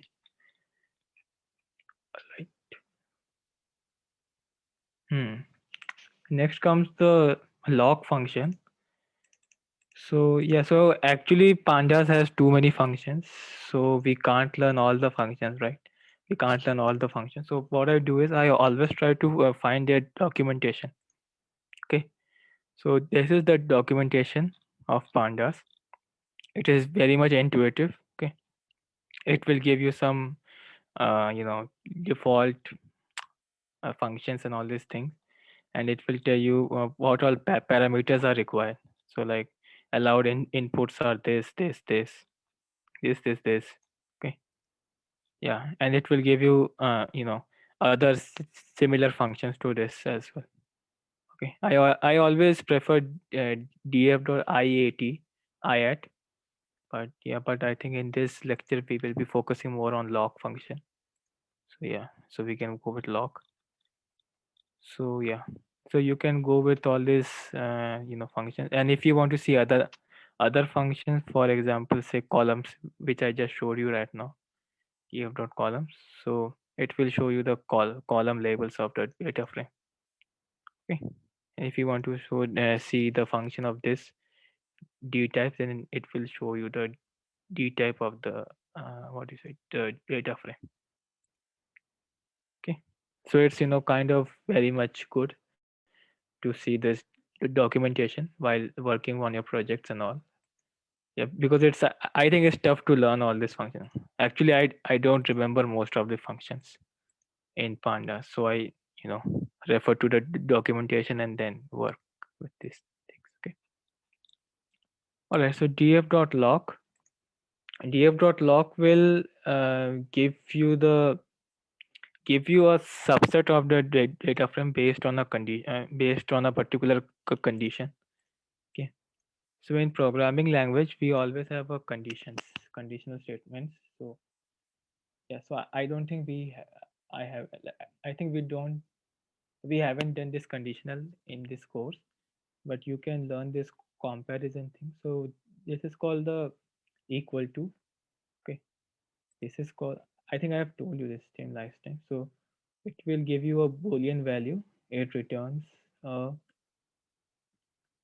boolean value. Okay, it will return a boolean value, and what will it return? Sorry, is the two objects equal? Okay, so it will return this. So it will either return true or false. If it's equal, then it will return true, and if it's not equal, then it will return false. And same is this case. So we have something called this one. So it is actually not equal to. So it will also return a boolean value. Okay, it will also return a boolean value, and it will answer this question: if these are two objects not equal. So if these are not equal, if the two objects are not equal, then it will, give a true value. And if it's equal, then it will give a false value. Okay. Simple things. Yeah. So it will basically find all those, all that, but all, so it will try to find a subset of a data set in which the column 0, which is this column, is equal to control. Okay, so it means that the value of this column will be equal to column, and control, and it will show all those rows. For example, as you can see here, yeah, as you can see here, so it will give all the column which is equal to control, and it will not give you the column which is equal to case. Okay, and if you want to type, say, case, yeah, and if you type this thing, then it will give you the case one, okay, and not control one. Okay. So I think this is simple. Yeah. And we have another like other columns as well. So less than equal to, more than equal to, and all these things. So I think I have told you about the not equal to comparison operator, but we have more. For example, more than equal to, less than sorry, what happened? Yeah. So we have more than equal to, less than equal to, more than equal to, or greater, sorry, greater than equal to, less than equal to. Okay. All right. So it will return a subset of a data frame in which the column 4 value is more than 0. So as you can see, we have this more than 0, 0.75, 0.02, 0.90. And if I try equal to 0, then it will show me only one value in which it is equal to 0. And if I write not equal to 0, then it will show me the subset of the dataset in which the column 4 value is not equal to 0. Okay. So yeah, these are some basic stuff. And you can create multiple criteria. So this is called the first criteria, and this is called the a second criteria. Okay. I'm not sure if you have done and or. By the way, you should see these things. So we have and truth table. And is an operator, by the way. Okay. So we have this truth table. It is actually like it is widely used in electrical engineering and all these things, but it is also used in computer science as well. So we have something called AND operator. What it does is, so in this, you can see we have something called 0 and 1. Okay. So this 0 is actually false and 1 is actually true. Okay. 0 is false, 1 is true. So whenever either of A and B is false, then it will always return a false. Okay. Whenever I do A and B, and is an operator. So A and B.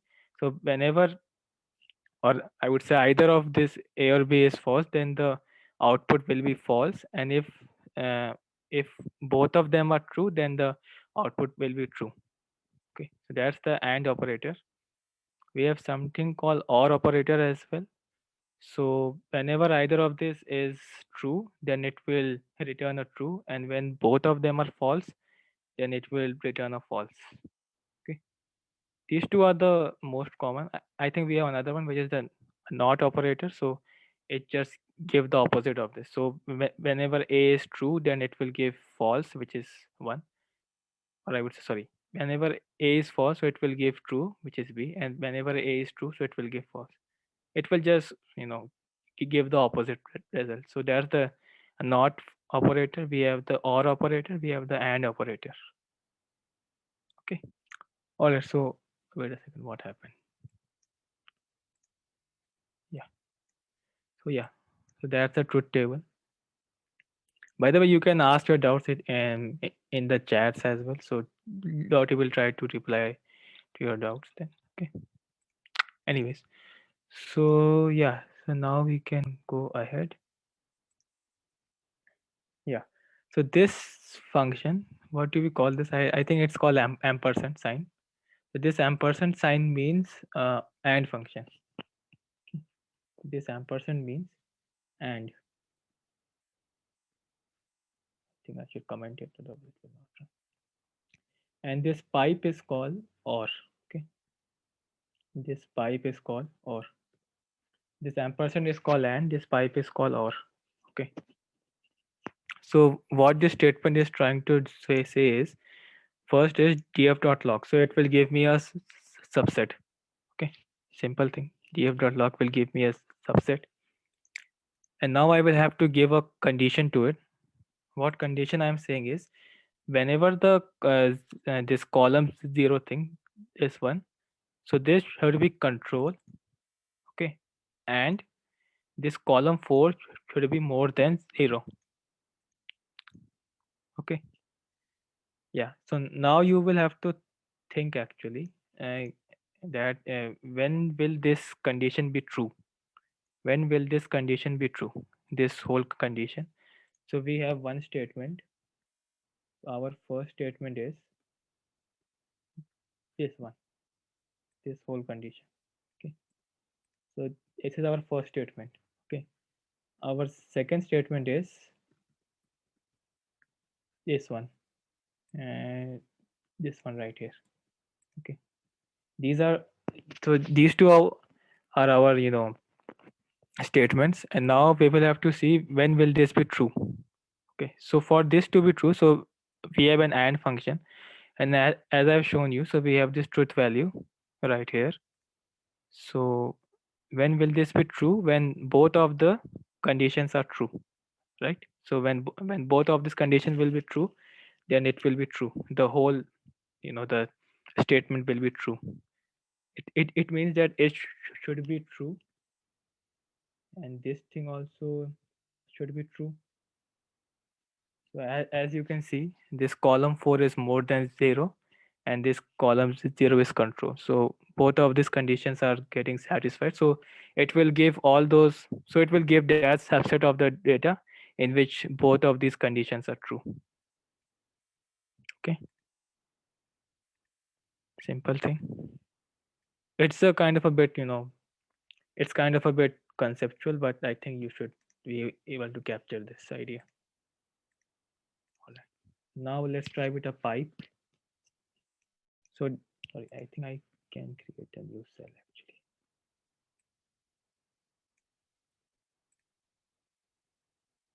I have run this.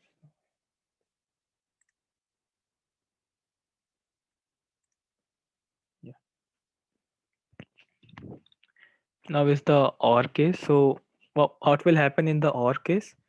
So as we have this truth table, so so when will this whole statement be true? So our first statement is this, second statement is this. To get the AND true, so we need both of them to be true. But for the OR, we can get either of these three to be true. So if B is true and A is false, then it will work. If B is false and A is true, then also it will give me a true statement. And when A is also true, B is also true, then also it will give me this statement. Okay. All right, let's run this. Yeah. So in this first case, you can see it is false. And this second statement is false, but the first is true. Okay. In the second one, we can see this one is true, but this one is false. First one is false, but the overall statement is true because of this OR function, OR operator, not function actually. And yeah, and I think the same thing goes for third and the fourth one. So the first one is false, but the second is true, and yeah, that's how it goes. Okay, simple. All right.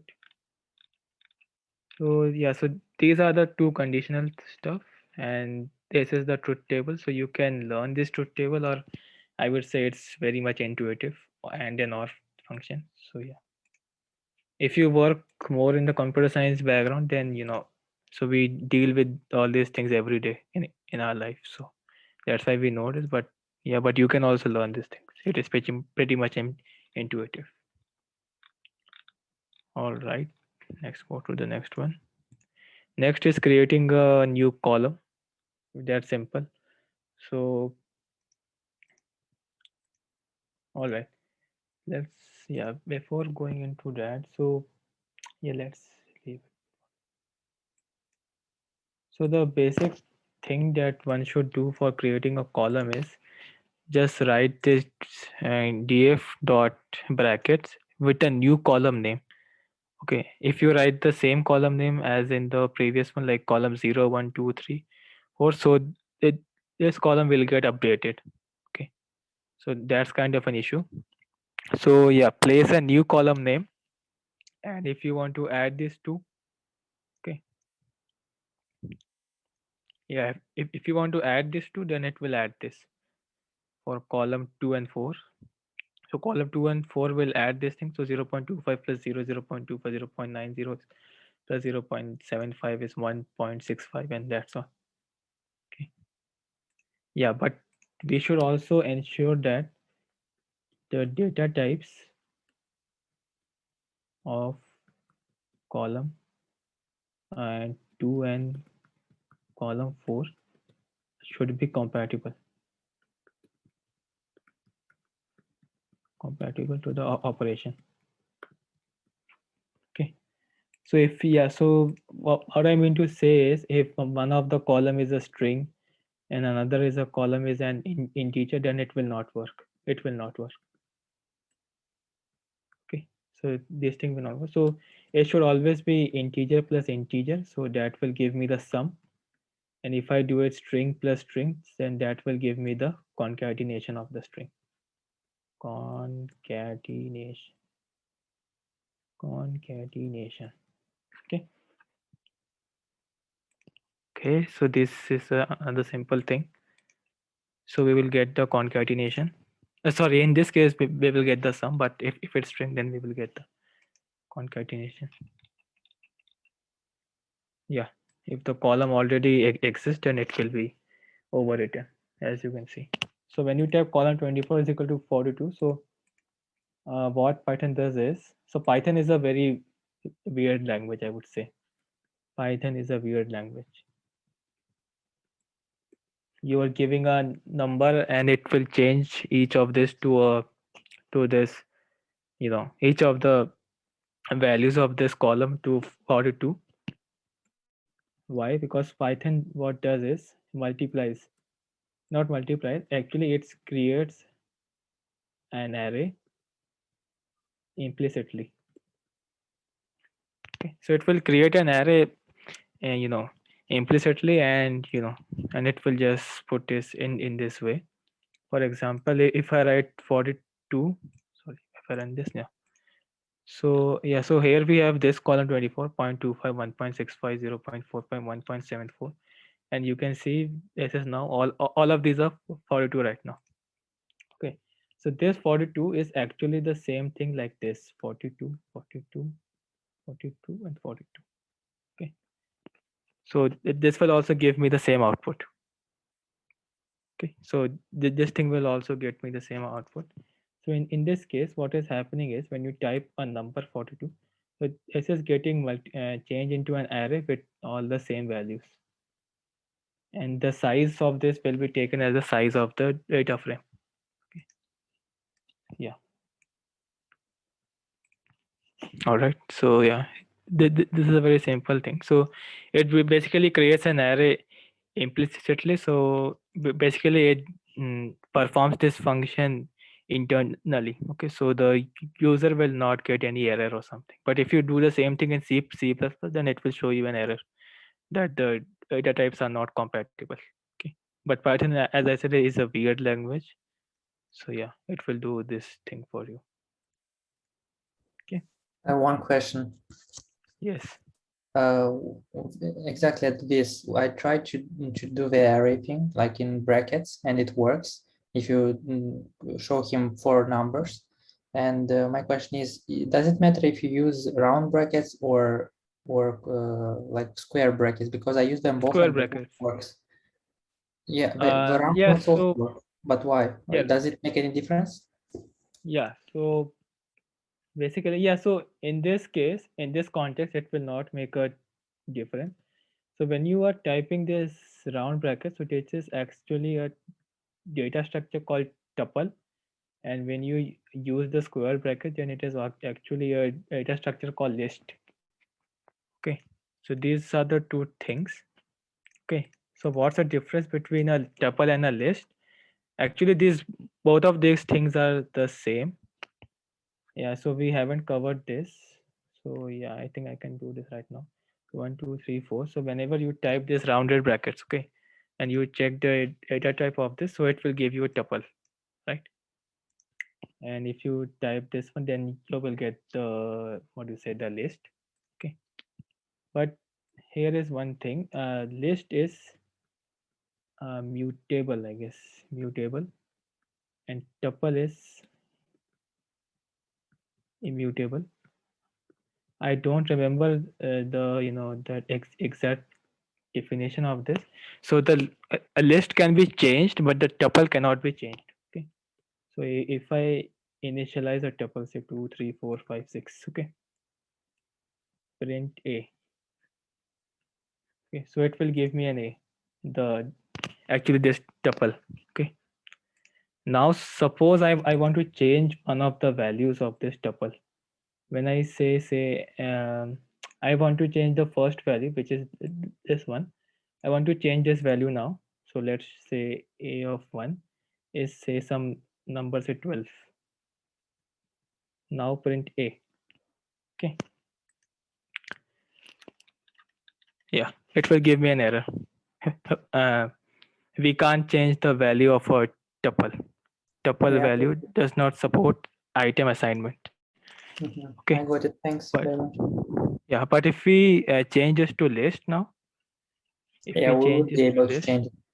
yeah, we will be actually able to change this. That's the only difference between the two. But yeah, but the thing is both of them works in the same fashion. Okay, so that's why if you type a tuple here, then also it will work in this case. Okay, all right, so let's go ahead. So we have this sum. Now we have this, we have something called tuple and list. I would prefer, like, I would suggest you to work more with list, because this tuple may create a problem when you want to change some of the values. Okay. All right. So this is a tuple. Yeah. This is the concatenation. So I have told you earlier as well. So if you do integer plus integer, then it will give me the sum. But if you do string plus string, then it will give me the concatenation. Okay. So yeah, same thing. Column 0 plus column 1. Both of these are strings, and it will just concatenate with this string as well. We are adding another string, and yeah, it will concatenate these 3 strings like this. Yeah. Yeah, and this is the data compatibility part. So if you add a string and add an integer or float, then it will not work. Can only concatenate string and string, not float. Okay, this is a simple thing. So yeah, I think it's pretty much intuitive, I guess. Yeah. All right, let's go to the yeah. Next is to create a new column based on a condition. Okay.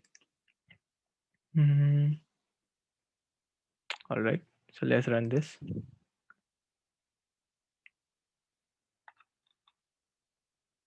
Okay. Now what will it do? So yeah, so af.log now. So it will give me a subset of a data. Okay, it will give me a subset of a data, and what I want to do is I want to subset the data in with this condition.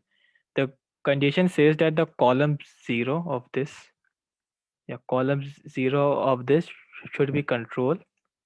Okay, and now what I should do is I will make a new column which whose name is new column 0, and I want to initialize with this 10. Okay, I want to initialize with this 10. Initialize with the column with this 10.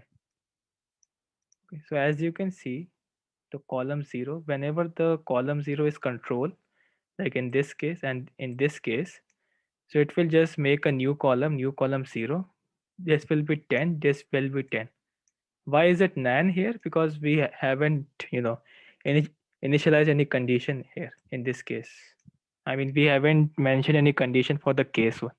That's why it doesn't know which value we should put here. So that's why it is given this nan, not a number. It's an empty cell. Okay, it's an empty cell. All right, so let's go it once more on this. So yeah, just give me a subset of the whole data frame. And so this is the condition for the data frame. So this first one is the condition. I just did like this here. Yeah, so this is the condition for subsetting. This is the condition for subsetting.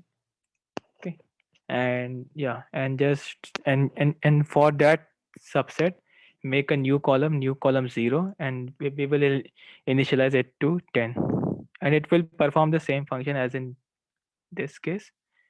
So where was it? Yeah, so this is the 42 thing.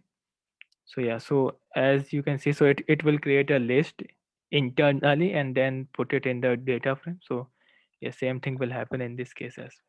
So we have two values, so it will create a a list, creates a list internally in this sense. So we have two values, so it will create something like this and then put it in the data frame. Okay, so all these functions are done internally, but if you use some tough language like C++ or Fortran, so you will have to measure the length of this and then put it this way. Okay. So yeah, so this thing has been done now. Yeah, same thing is going here. So what's the condition here? What is our condition? Sorry. Yeah, condition for subsetting. Yeah, so this is our condition actually. This whole thing is our condition. Okay, this whole thing is our condition. And yeah, and we are making another new column which says new column say 04. So it will make a new column and we will initialize that value with greater than 0 with some string actually. It is a kind of rubbish thing. So yeah, it's kind of a string, it's a string actually. So you can place anything. So if you want to say I like pizza, then just put it I like pizza. Simple. Nothing will happen. Yeah, it will just change the value of that thing. Okay, I like pizza. Okay, yeah, let me change this, otherwise I'm not sure what is there. Another will be NaN because it's kind of an empty cell because we haven't put any condition for these cells. Okay, so that's why it is NaN. All right, so I don't think we commonly use these things, but it is good to know. But yeah, from my personal experience, I haven't used this thing before. Yeah, but one should know this concept actually. Okay. All right, let's go to the cleaning. So the biggest problem in working with any data science thing is these empty values. Okay. So computer can't perform any operations on this empty value. So for example, in this case, for new column 0. So if I tell you, like if I ask you to, find the mean of column 0. So what will you do is you will say like we know the values of two cells, like two values, but we don't know the value of the other two values. So how will I calculate the mean of this column 0? Okay. Yeah. So we will have to handle this now. We will have to handle this. Okay. We will have to handle this now. So what we have to handle here. So we have to handle this NaN values, order number values. So NANs can be, yeah, so the NAN can be created majorly because of two reasons. One reason is that your sensor or something. So if you are using some kind of machine, so it has not recorded any observation for a particular timestamp. So that can be one of the reason. Another reason is, when you are trying to convert a smaller data set to a bigger data set. So in that case, you might end up having some errors because of which we can get an NaN value. So yeah, so we have a bunch of reasons why we get this NaN. So yeah, the target is to handle this. All right, let's. So we need to hide the names in order Yeah, so to we will calculate have to the. remove these nans actually. Mhm. We should have, yeah. So basically, how should we handle this? Yeah, so that's a good question. How should we handle this? How should we handle this? Okay, so we have a bunch of things. One is, let's put it a comment. Yeah, one thing we can do is perform regression. One thing is to perform regression. So we have the two values. So it's something like this actually. Or actually, yeah, it's not regression. It is interpolation. Okay. So what is interpolation? So suppose I tell you this is a series, say 1. I don't know this value. I know this. I don't know this value. I know this. Okay. And if I ask you, so what number should I put in here? Like in place of this question mark? Uh, which number is appropriately, replace this question mark here in this case? So yeah, so you would say like it's kind of simple series. So I would say I can put here 2, and I would say I will, sorry, let's keep it 5. I would say I will keep here 4. So I will then ask you how will you do it. Then you will say that I will take a mean of the first value and the second value and take the average of it. Okay, and take the average of it. So that will give me a 2. So 1 plus 3 by 2 is 2. And in this case, we can say that 3 plus 5 is 8. So 8 by 2 is 4. So this thing is called interpolation. Actually, it is called the linear interpolation. We have multiple types of interpolation. This is the normal linear interpolation. So we take the mean, or yeah, basically we take the mean in most of the cases. We also take the median as well for some of the cases. Okay, this is an interpolation example. Next is replace everything with the current mean or median. Okay. So in this case, for example, 10 NaN, 10 NaN. So what will I do is I will just replace this NaN value with the possible mean. So I mean, not the possible, with the current mean. So the current mean is 10 plus 10 by 2, right? So our current mean is 10 plus 10 by 2. So that's 10. So I will just simply replace NaN with 10. Simple. And if I want to find the median, so median is also 10. So I will just replace it with 10. So it will say, yeah, so the thing is replace all the NaNs, sorry, NaNs with the median, with the current mean or median. Another thing is regression. Okay, so we have regression, something called regression. What will it do is it will take the columns, so the other columns, okay. So it will take column 0, column 1, column 2, column 3, column 4, column 24, column 0, 1. And from all these columns, it will try to predict this NaN value. So this regression comes basically in the machine learning part. So we can ignore this as of now. So it is having a whole a set of statistics and all these maths. So I will not go deep into this. But what we are trying to do is we will just predict the NaN NaN with the current columns. Okay, the current columns. Actually, not the current columns, with the columns only. And in the interpolation, we work with the rows. We also predict in interpolation, but we do it with the rows only. So these are the commonly, like, 3 common which I have seen, right? I mean, as of now, I like the most preferable thing is the regression one. Okay, so that's one thing. And yeah, and we have another one which is the very basic thing. Remove this NaN. Yeah, we perform this when we have a huge data set. Like in this case, we have only 4, so we can't remove it. Otherwise, we will have only 2, and that will give like no information. But if we have a huge data set, then we can just remove this NaN values. Okay. So these are the 4 commonly used things. But yeah, but you can think of another approach to this if you find that is useful to your project or something like that. So yeah, Okay, we thank can you very much. use that. Okay. So yeah, so these are the 2 like 4 steps. I mean, not 4 steps, 4 of the ways with which we can handle this NaN values. Yeah, so let's say I'm not sure what they have taught you, but yeah, let's see. So yeah, again, we will just read the data, Then we will do all the boring stuffs again. This thing, and yeah. Next is to convert all the typos in column 2 with an N. What is okay? Yeah.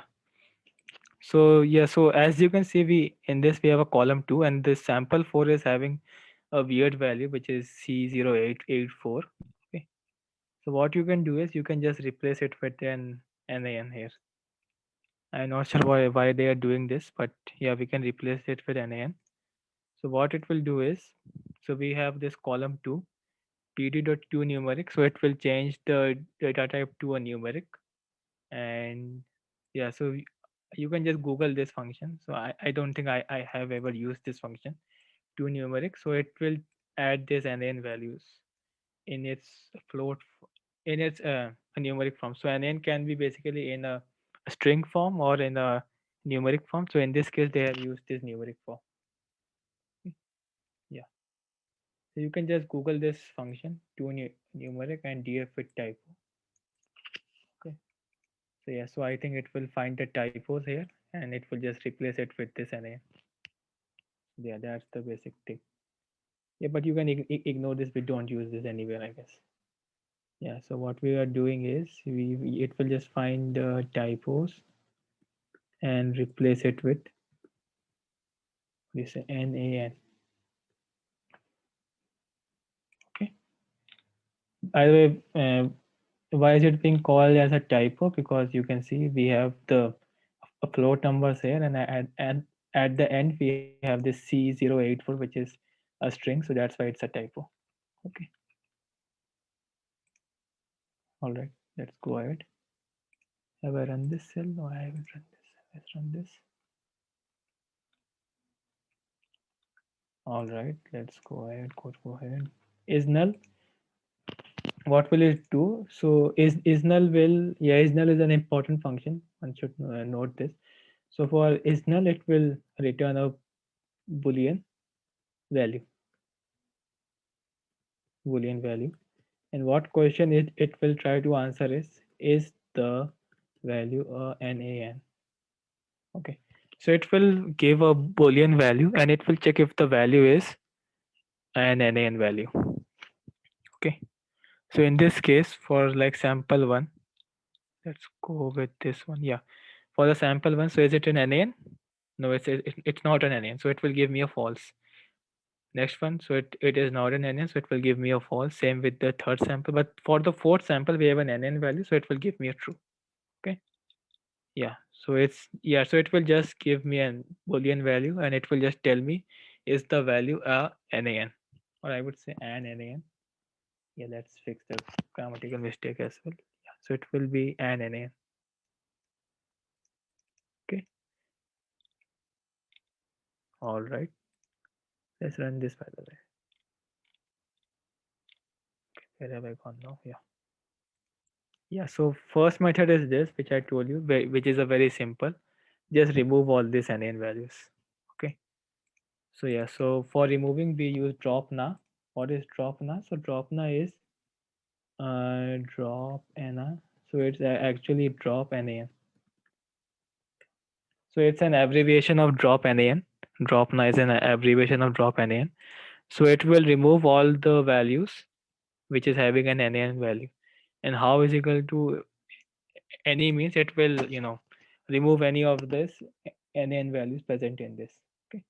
So it will just remove the NaN values. Yeah, so it is, I think, one of my method which I told you. Yeah, but we should always use this when you have a huge data sets. Here we are showing you just for an example, but yeah, but in real life projects. So yeah, perform this deletion when your data size is too much large. Okay. Otherwise, don't resort to this method. Otherwise, it will harm your results. Yeah. Another way is to replace with a specific value. How will we specify this? So we will use fillna. Fillna is fill NaN. So one thing is, how will we fill this? So for filling the NaN values. So I have, sorry, filling the NA. So we have multiple methods. One is regression, one is interpolation, and another is mean, median. This basic data statistics, or I would say first order statistics. The second order, I would say first order statistics.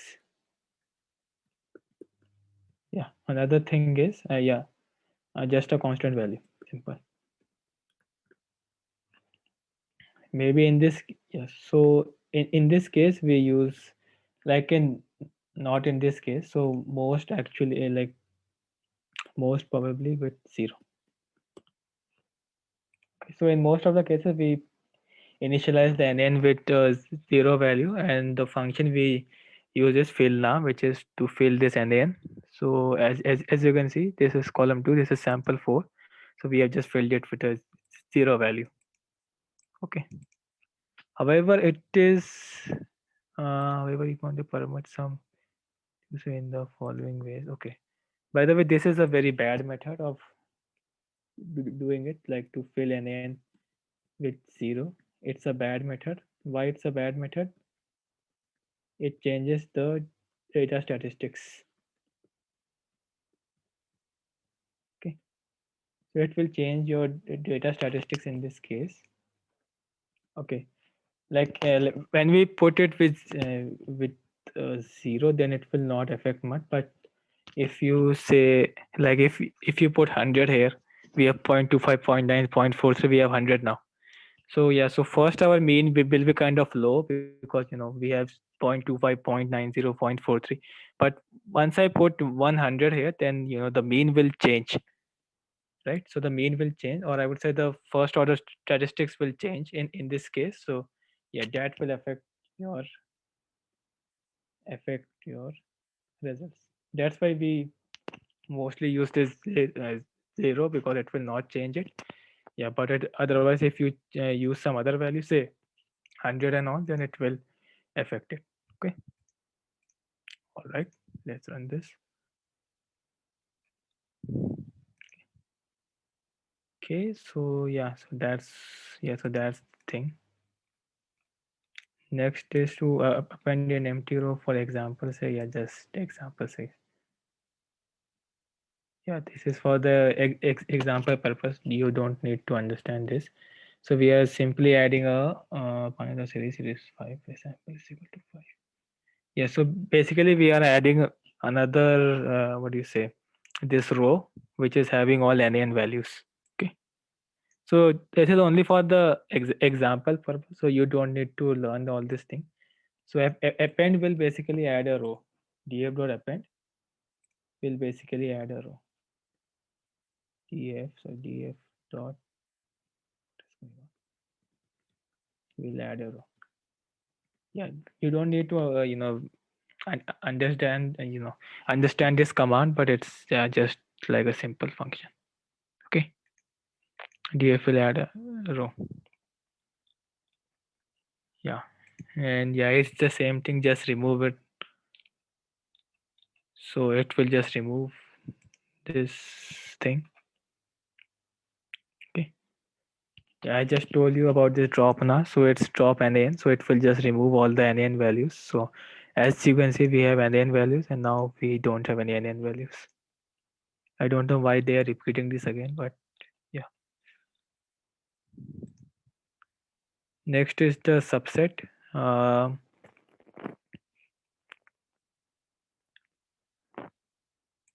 Yeah. So now we have this drop now. So now we have this new column 0. So we have two values as NaN here, right? We have two values of NaN here. What we want to do is, in this case, we have given this condition, how is equal to all. So it will remove all the NaN values. Like in this case, it will remove all the NaN values. Okay. Yeah, so it will, yeah, so it has removed all the NaN values, but now we want to remove it column wise. Okay, so it has removed here by row wise, but now I want to remove it column wise.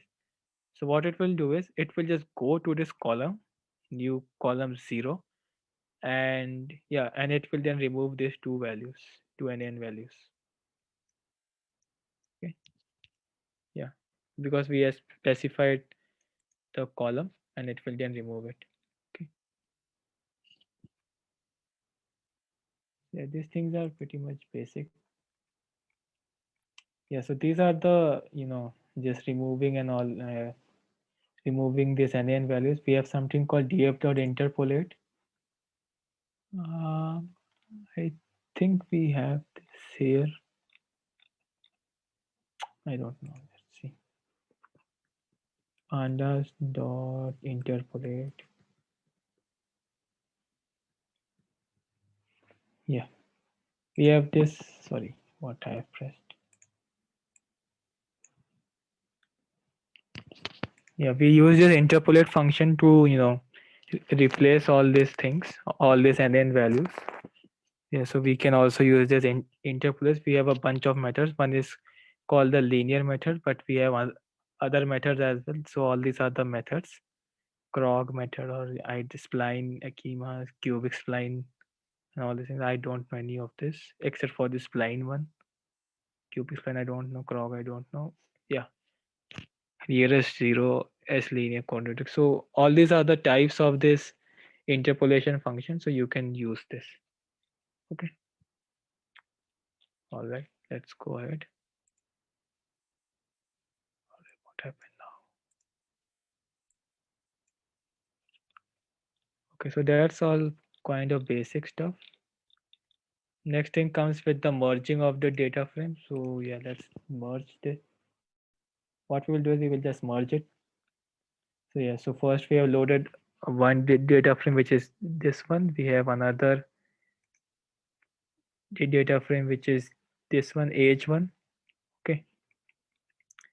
All right. So how will we merge this? So I- like you can see that we have 4 samples here and we don't have any age column, but in this case we have an age column. We have sample 1, 3, and 4, but not 2. Okay. So we will have to place a particular, a particular condition here.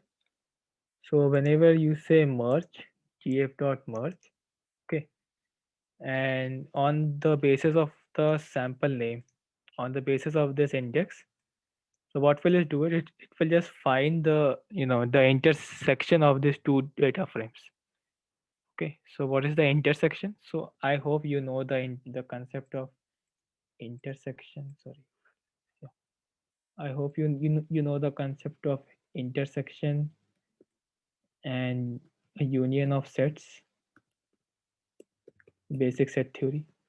I hope you know this. So it's kind of a high school stuff. So in this, what we are doing is we are performing an intersection of the sample names.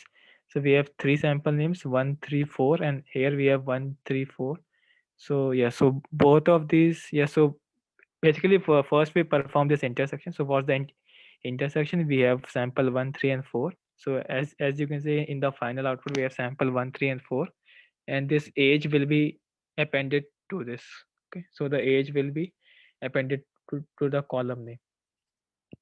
So here what it will do is it will perform an intersection and append the column. Okay, simple intersection and then append the column. Yeah, so it's simple basic intersection union stuff of your high school set theory. So yeah, okay.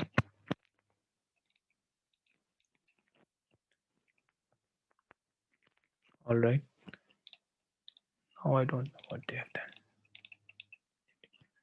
By the way, has Sergey taught you this merge thing in your Yes, lecture? Huh? yes, he did. Okay, he did. All right, cool. Yeah, another merging technique. Yeah, so as you can see in the first one, we have removed the sample 2. Okay, that's kind of an intersection. And now what we are doing is we are doing it on all the sample name. But how we are doing is we want to keep the, that a leftover, or I would say the remaining samples as well. Okay. So in this case, it will perform a union of indices. Okay. And for all those indices where this value is not present, for example, we don't know the age of this sample 4, sorry, sample 2, I guess. Yeah, so we don't know the age of this sample 2, so it will just replace it with NaN. Okay. All right, so we call this as the left method, as they have mentioned here. I am also hearing this name for the first time. So this is called the left method, and the above one is called the right method. So let's see how it works. So when I type right here, yeah, I like, to be frank, I am also hearing this name for the first time. What they are doing, yeah. So for the right method, they are performing this intersection. So yeah, let's write it right method. I don't know why they have given these weird names here, and this is called the left method.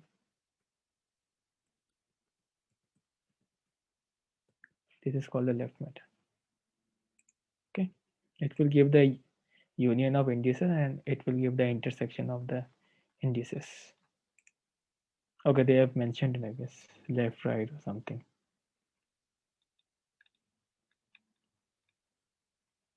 All right. Yeah, and now we have the third data frame. All right, so we have the third data frame as well. So it will also merge the two data frames. So let's go into the code first. So first it will add add a sample 5 here. So just like it has added NN. So it will add a sample 5, and then it will perform some operation called outer operation. Okay, and yeah, and it will just simply merge it.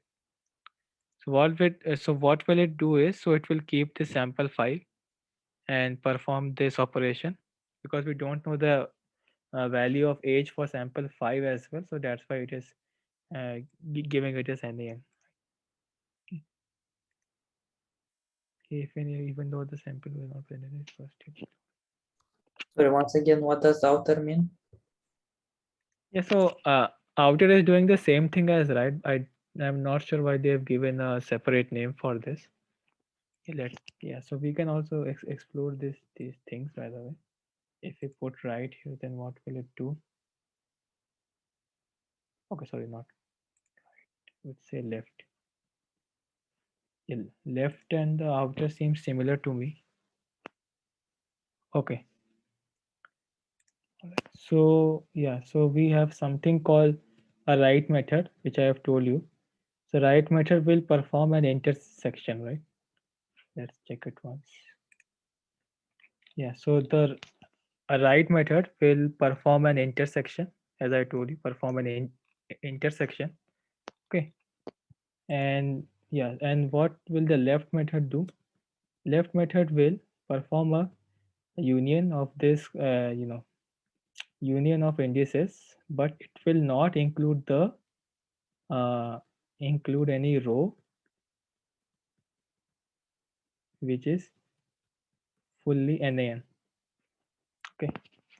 So in this case, what you can see is we are appending a row here, right? We are appending a row and it is having all the NaN values, right?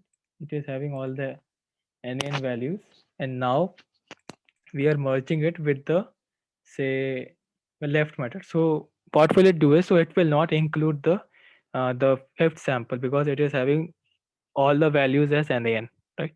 So it is having all the values as NaN, so it will not include this row and just print it and just simply print it. Okay. So you can see we have only sample 1, 2, 3, and 4. We don't have any sample 5, even though we created a sample 5, right? Now if I change it to outer now, once we change it to this outer function, outer method, I would say, then it will just simply add this sample 5 as well. Even though all of this is NaN as we have initialized, so it will add this NaN values. So if it is fully NaN, then it will not include this. Sorry, it will not include this. So this left method will not include this, and outer method, yeah, and outer method will also take the union of this, but it will include the row which is fully NaN. Okay, which is fully NaN. Yeah. So these are subtle differences between these two methods, but I haven't used this widely. So yeah, best thing to work is with this left one where we take the not the left, yeah, so for the left one, so where we have all those like it's concatenates everything with this NaN. But yeah, so in your projects I think you will rarely find this type of sample which is NaN, like all the values are NaN. So like what's the point of taking this sample as well, right? So yeah, it's very, I think it's very used rarely used. I think we have Dottie shows she works more with this types of things. So uh, Dottie is here. Hi, yes, I am here. Yeah. So can you tell me about this outer method? So here we use this outer method for merging.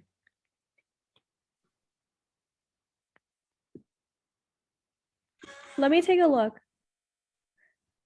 Yeah.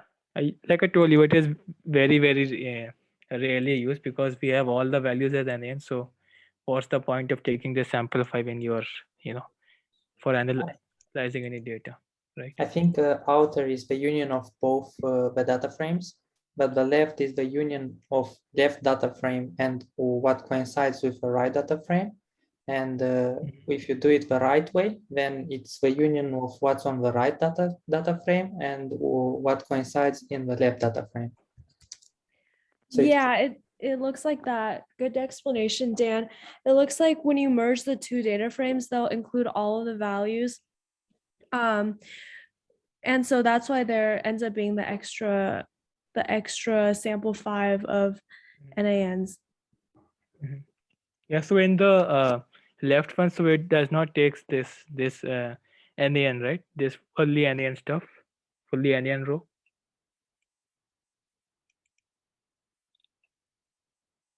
yeah, because the NaN is in the right one. And when you do the right way, it shows the NaN, but it loses some left values. Okay, so if I do it the right, then it will show me this NaN values, right? Yeah, the sample That's what 5 you were because saying. it's in the right Okay. data frame. Got it. Okay. Yeah, so I think that's the Panda, because this will not work actually. Yeah, so it depends on the I would say depends on the data frame, if it's right or left. Okay, if it's right or left. So how do we know if it's right or left? So we can just look at this. So DF is the left data frame and DF2 alter is the right data frame, right? Yeah. So in our example, DF is left and DF2 alter is right.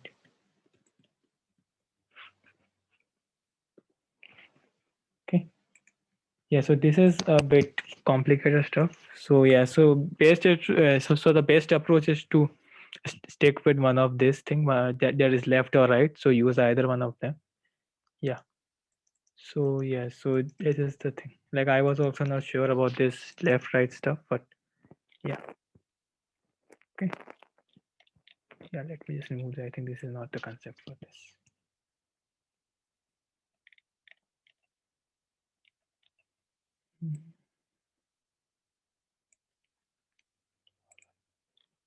All right, so let's go ahead now. Yeah, now we load in another. Have I run this? Yeah, I run this. Yeah, so next we load another data frame, df.read CSV. And yeah, so in this case we are having now two what do you say, columns, age and Sam, column 1. Okay, and now we will simply merge it. Yeah, we don't have anything else. Yeah, just simply merge it. So it will take the intersection of this, I guess 143, yeah, 143, 143. So it will take the intersection of this. So yeah, it's kind of simple thing. It will take the intersection. Okay, and yeah, we can do on two columns, which is sample name and column one. Based on that, but I don't think it will make any difference. Why is it column one? Yeah, let's check this one. Not sure about this column one. Oh, this happens because it's two column ones, like in the df3 and in original df. There is a column one in both of them, but we sort by the sample name. And when we combine by sorting only by the sample name, the two columns which are the same are like duplicated. So when we sort by both sample name and column one in the next example, then we only get one column one. We don't get column one X and Y. Okay. Yeah. I think that's the correct definition, I guess. So yeah, so for the df, so we have this df dot merge, so it will basically merge it with df alter. So yeah, so that's the example of this. Now we have another data frame, which is data frame 3 now, and yeah, and it will create another one. So yeah, so let me see. Okay, so why hasn't it taken data 3? I am not sure about this thing. What these guys are doing. It's kind of tough, yeah. I don't know where is this column 1x and column 1y is coming from. No, it's because both the DF, original DF, and the DF3 both have column one. And when they merge, the column one are identical. So they take different names because we sorted only by sample name. Yeah, so we have this as the df, and we have another one as the df3 dot head. Yeah, so we have these two, and now they are trying to concatenate this. So first is this on the sample name. So for that, it will take an intersection and then perform the, this merging. And yeah, and as you can see, we have two columns. So yeah, as Dan said correctly, so we have two columns, column one here and column one in this case. Okay, so what it is doing is, so it is making a false column, which is known as column 1x and column 1y. And yeah, so this column 1x is I think the previous one from the df1, and from the df3 I think it's as I'm right, yes, no, yes, no, yeah. So and for the column y, which is again a false column, and for this, so it will create another one, another column for this. So, yeah, so that's for the df3 one. Okay, so yeah, so that's what it is doing here. So it will create for this thing, it will create false columns. It will create false columns, and it will then take the values of both of this column one.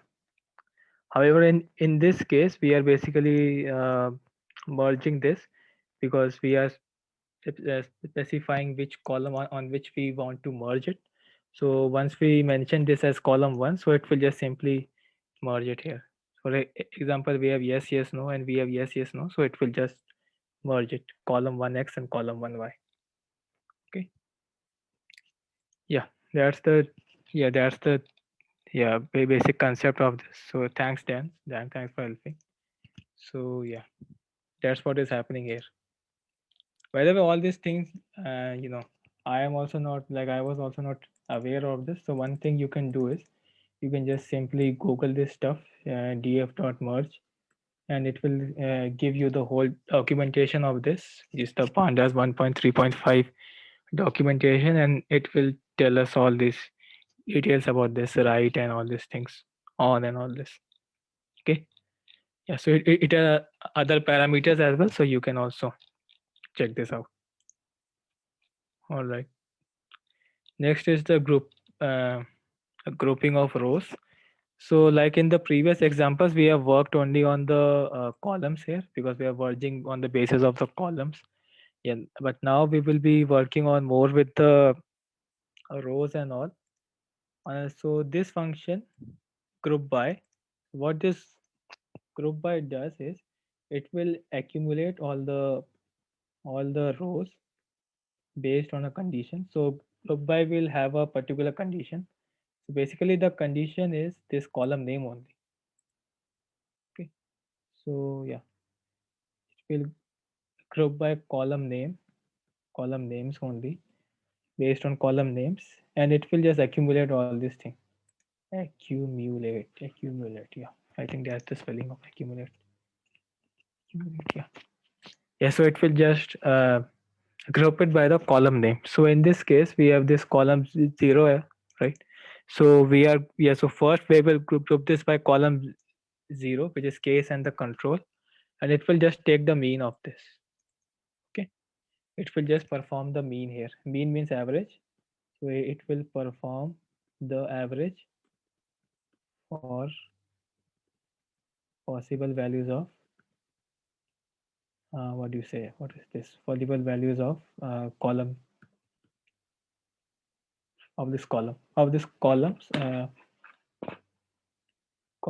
column 0. Okay. So which value I should, sorry, what happened? Yeah. So which value I should take? So it will do it for column 0 now. Okay. So it will take the mean of this. So that's the group by thing. So it will just simply accumulate it and then take the this. And yeah, now we have this age thing. So so this thing is for one of the columns, but we can do it for multiple columns as well. So here in this case we are doing it for column 0 and age. Age we have, I think we are having only 3 unique values, so that's why it has taken 3 unique, and we have 2 what do what will you say, there's 2 values of column 0. So for case, so for the yeah, so when the column 0 value is this case value and the age is 33, then it will take the mean. It will take the mean. And when the control, yeah, when the column 0 value is control and the age is 25, then it will take the mean. When the age is 55, then it will take the mean. So yeah, so the only thing it is trying to do is just accumulating rows and performing the operations. Yeah, that's the only thing it is doing here. Okay. Yeah, that's the only thing it is doing. It is just accumulating the rows and then performing the operations. So in this case, we are using both column 0 and age. In the previous one, we were working with only column, what do you say, 0 column. Okay. Okay, so I think this one is simple, quite simple as compared to the merge one.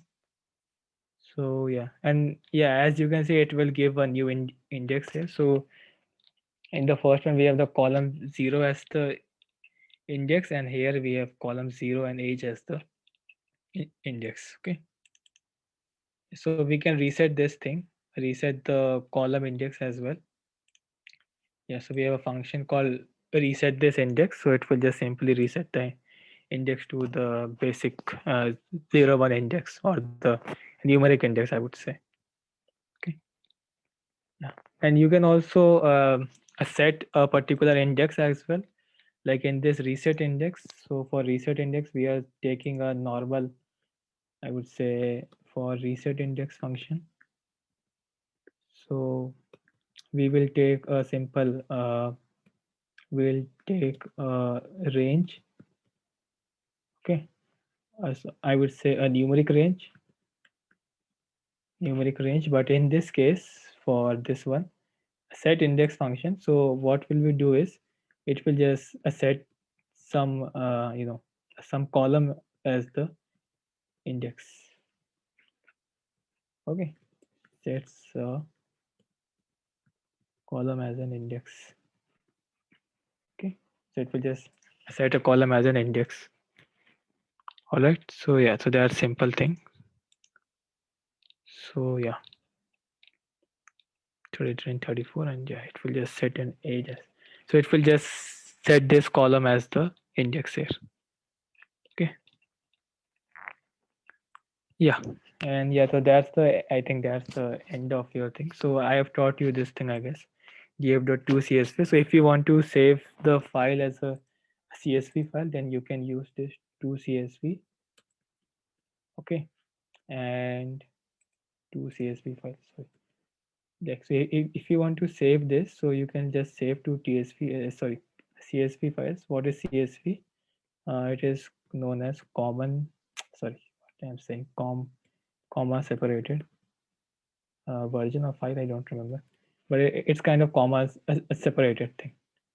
And we have something called TSV file, save to TSV file. What we do is,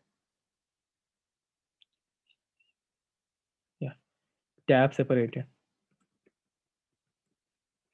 Okay. For a tab separator, we don't change the function. The function remains the same. What we do is we just add a separator here, and the separator is a tab function. Okay, tab function is this, and we change the file name as tab.csv. Okay, yeah, so we mostly work with these two types of files, CSV and TSV. So yeah, one is the comma separator and another is the tab separated. Okay, so I think I don't remember exactly. Let's Google it. I think it's value. Separated Comma values. separated values. Acha, sorry, yeah, commas separated values. Yeah, right. I have one question. Yeah, just go ahead.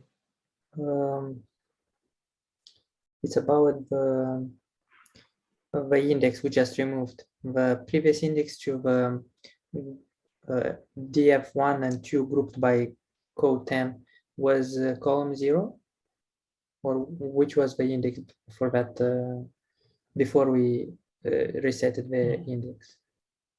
Yeah, so the index was this one, 0 and 1, the basic numeric index. Oh, it was 0 and 1. Yeah, but like, yeah, so as I said, so you can change the index to any of the column names as well. So in this case, we are changing it with changing it to age, but if you want to change it to, say, column 4, yeah, right. So if you want to change it to column 4, then just change it, simple. Okay, I got it. I got Change it. to column Thanks. 4. Yeah. All right. So yeah, let's go with the ages. All right. This, okay. So this data frame has got updated somehow. Oh damn it. Anyways, so let's go with column 4 right now. I think age has got deleted.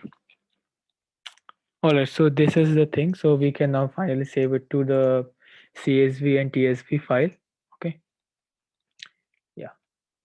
So yeah. So that's all for this tutorial. I would say, what will you say, this lab tutorial. So we have mostly gone over this data frames, merging of data frames, which I wasn't very much sure of, what is right method and the left method. Okay, and this outer one as well. So you can Google this. This is, yeah, pretty basic stuff. Yeah, but I think from my point of view, we don't use either of these methods very commonly. We only focus on either of the left or the right, or the best is to just remove this stuff. Okay, yeah, just remove this, because it's creating a kind of problem for you guys. So just remove this, and it will do this, do the thing. So for by default, I think it is inner. So inner is the best one, I would say. Yeah, so we have left, right, outer, inner, and cross. So each of these has its own meaning. So you can just go over this. Yeah, and it's kind of new, actually, new in version 1.22.0. So it was not earlier, but yeah, as you can see, we are working with this SQL.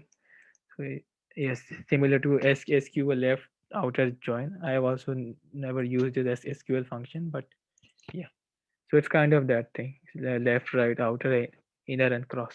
Okay, so you can also go with this with the documentation as well. Yeah, and yeah, so based on your project, so you can select an appropriate method and do this, and perform this function. So we have done the merging of this, merging of data frames. We have worked on the group by function where we try to accumulate the rows based on the column name. Okay, you try to accumulate the rows. We can also use sum as well. I haven't shown you the sum thing. So if you do sum here, so it will give me the sum of. Okay, it will give me the sum as well. If you want to do a median, so it will give me the median as well. Okay, yeah, so it will give me the median. I think mode is also there. I'm not sure. For let's see. Okay, so we don't have something called mode. Right, let's go with median only. So we have something called median. So it will find the median. So yeah, so you can check all the functions which are available for this mean, median, mode, and what. Yes, I think that's all. Yes. So yeah, so one thing is, yeah, we can accumulate the rows and perform the operations, and yeah, and just loading. We have done merging. We have done removing the NN values. I have told you 4 methods, and in this session we have worked only with the two of this, but we can also perform regression or linear and interpolation as well. And apart from that, I think, yeah, we can make new columns. Okay, so we can make new columns. I have told you about the conditions and all these things. And yeah, I think that's all for this tutorial one. Yeah, and last we have this assignment for you guys. So yeah, so make sure you take this assignment seriously, because at the end you will be getting some kind of certificate, I guess. Yeah, and if you don't get a good, I would say a score in that, in these assignments, then you know you will not be getting this certificates. So make sure you do these assignments with the greatest of your efforts, right? And if you have any doubts, just mail us or Slack. I think you guys have a separate Slack group, so you can also text or direct messages, so we can help you with this. So you just have to analyze this particular data. So it's kind of a data of some housing. Sorry, this Department of Parks and Recreation. So it's kind of data. So you will have to analyze this, or I would say perform this above operations on this type of data set. So yeah, so the uh, link is this. So you need to read this, and it is having 225 MB. So yeah, pandas work well with 225 MBs, but we have something called, I think I don't remember exactly. Yeah, so pandas can't work with heavy, data sets, can't work with heavy data sets of size, I would say size 1 to 2 GB. Okay, so it can't work. Pandas can't handle this. For this we have another library. I'm not able to recall the library, which one is that, but yeah, I don't exactly know, but yeah, but pandas can't work with this size of data, which is of size 1 to 2 GB. Okay, so in this case we are having around 225 MB, so it will work well. Okay, yeah, and Excel can't work with 225 MB of data set, so it will continuously hang in your computer if you try to do it. So yeah, and pandas can't work with this. Yeah, so we have another uh, library called Dask works with sorry works well with heavy data sets. So Dask is another library, so you can Google this actually. Dask. Okay. Yeah, Dask is another library which works well with this. This is the software. Okay, so it basically uses parallel computing and all this stuff. So yeah, it's kind of better than pandas. And yeah, and we have this thing. We have, yeah, so we have some information on the data.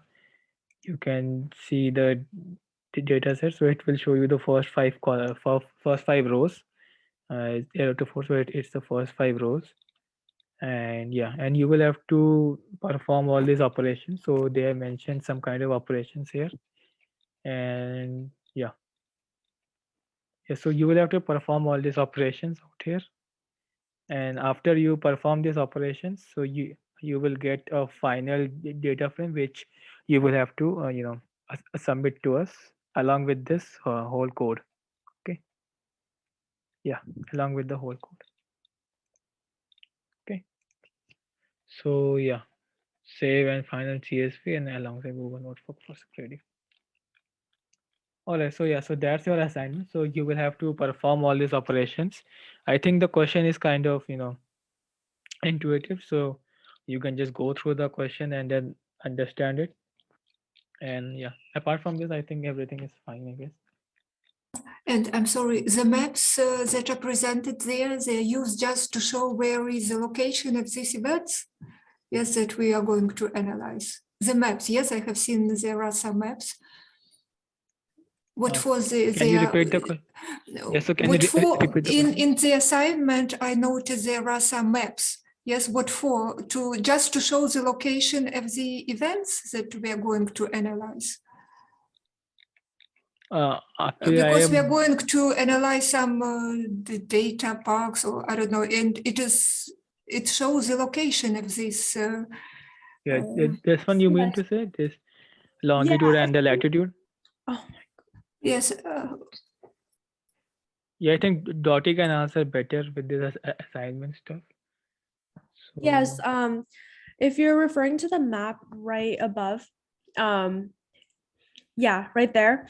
That just provides more background information on the data set that you will be analyzing. But you will not be using this map. You will be using the CSV that is shown below. It's just for better understanding the data. Okay, thank you. Yes, it's for a better understanding of the location of what you're dealing with.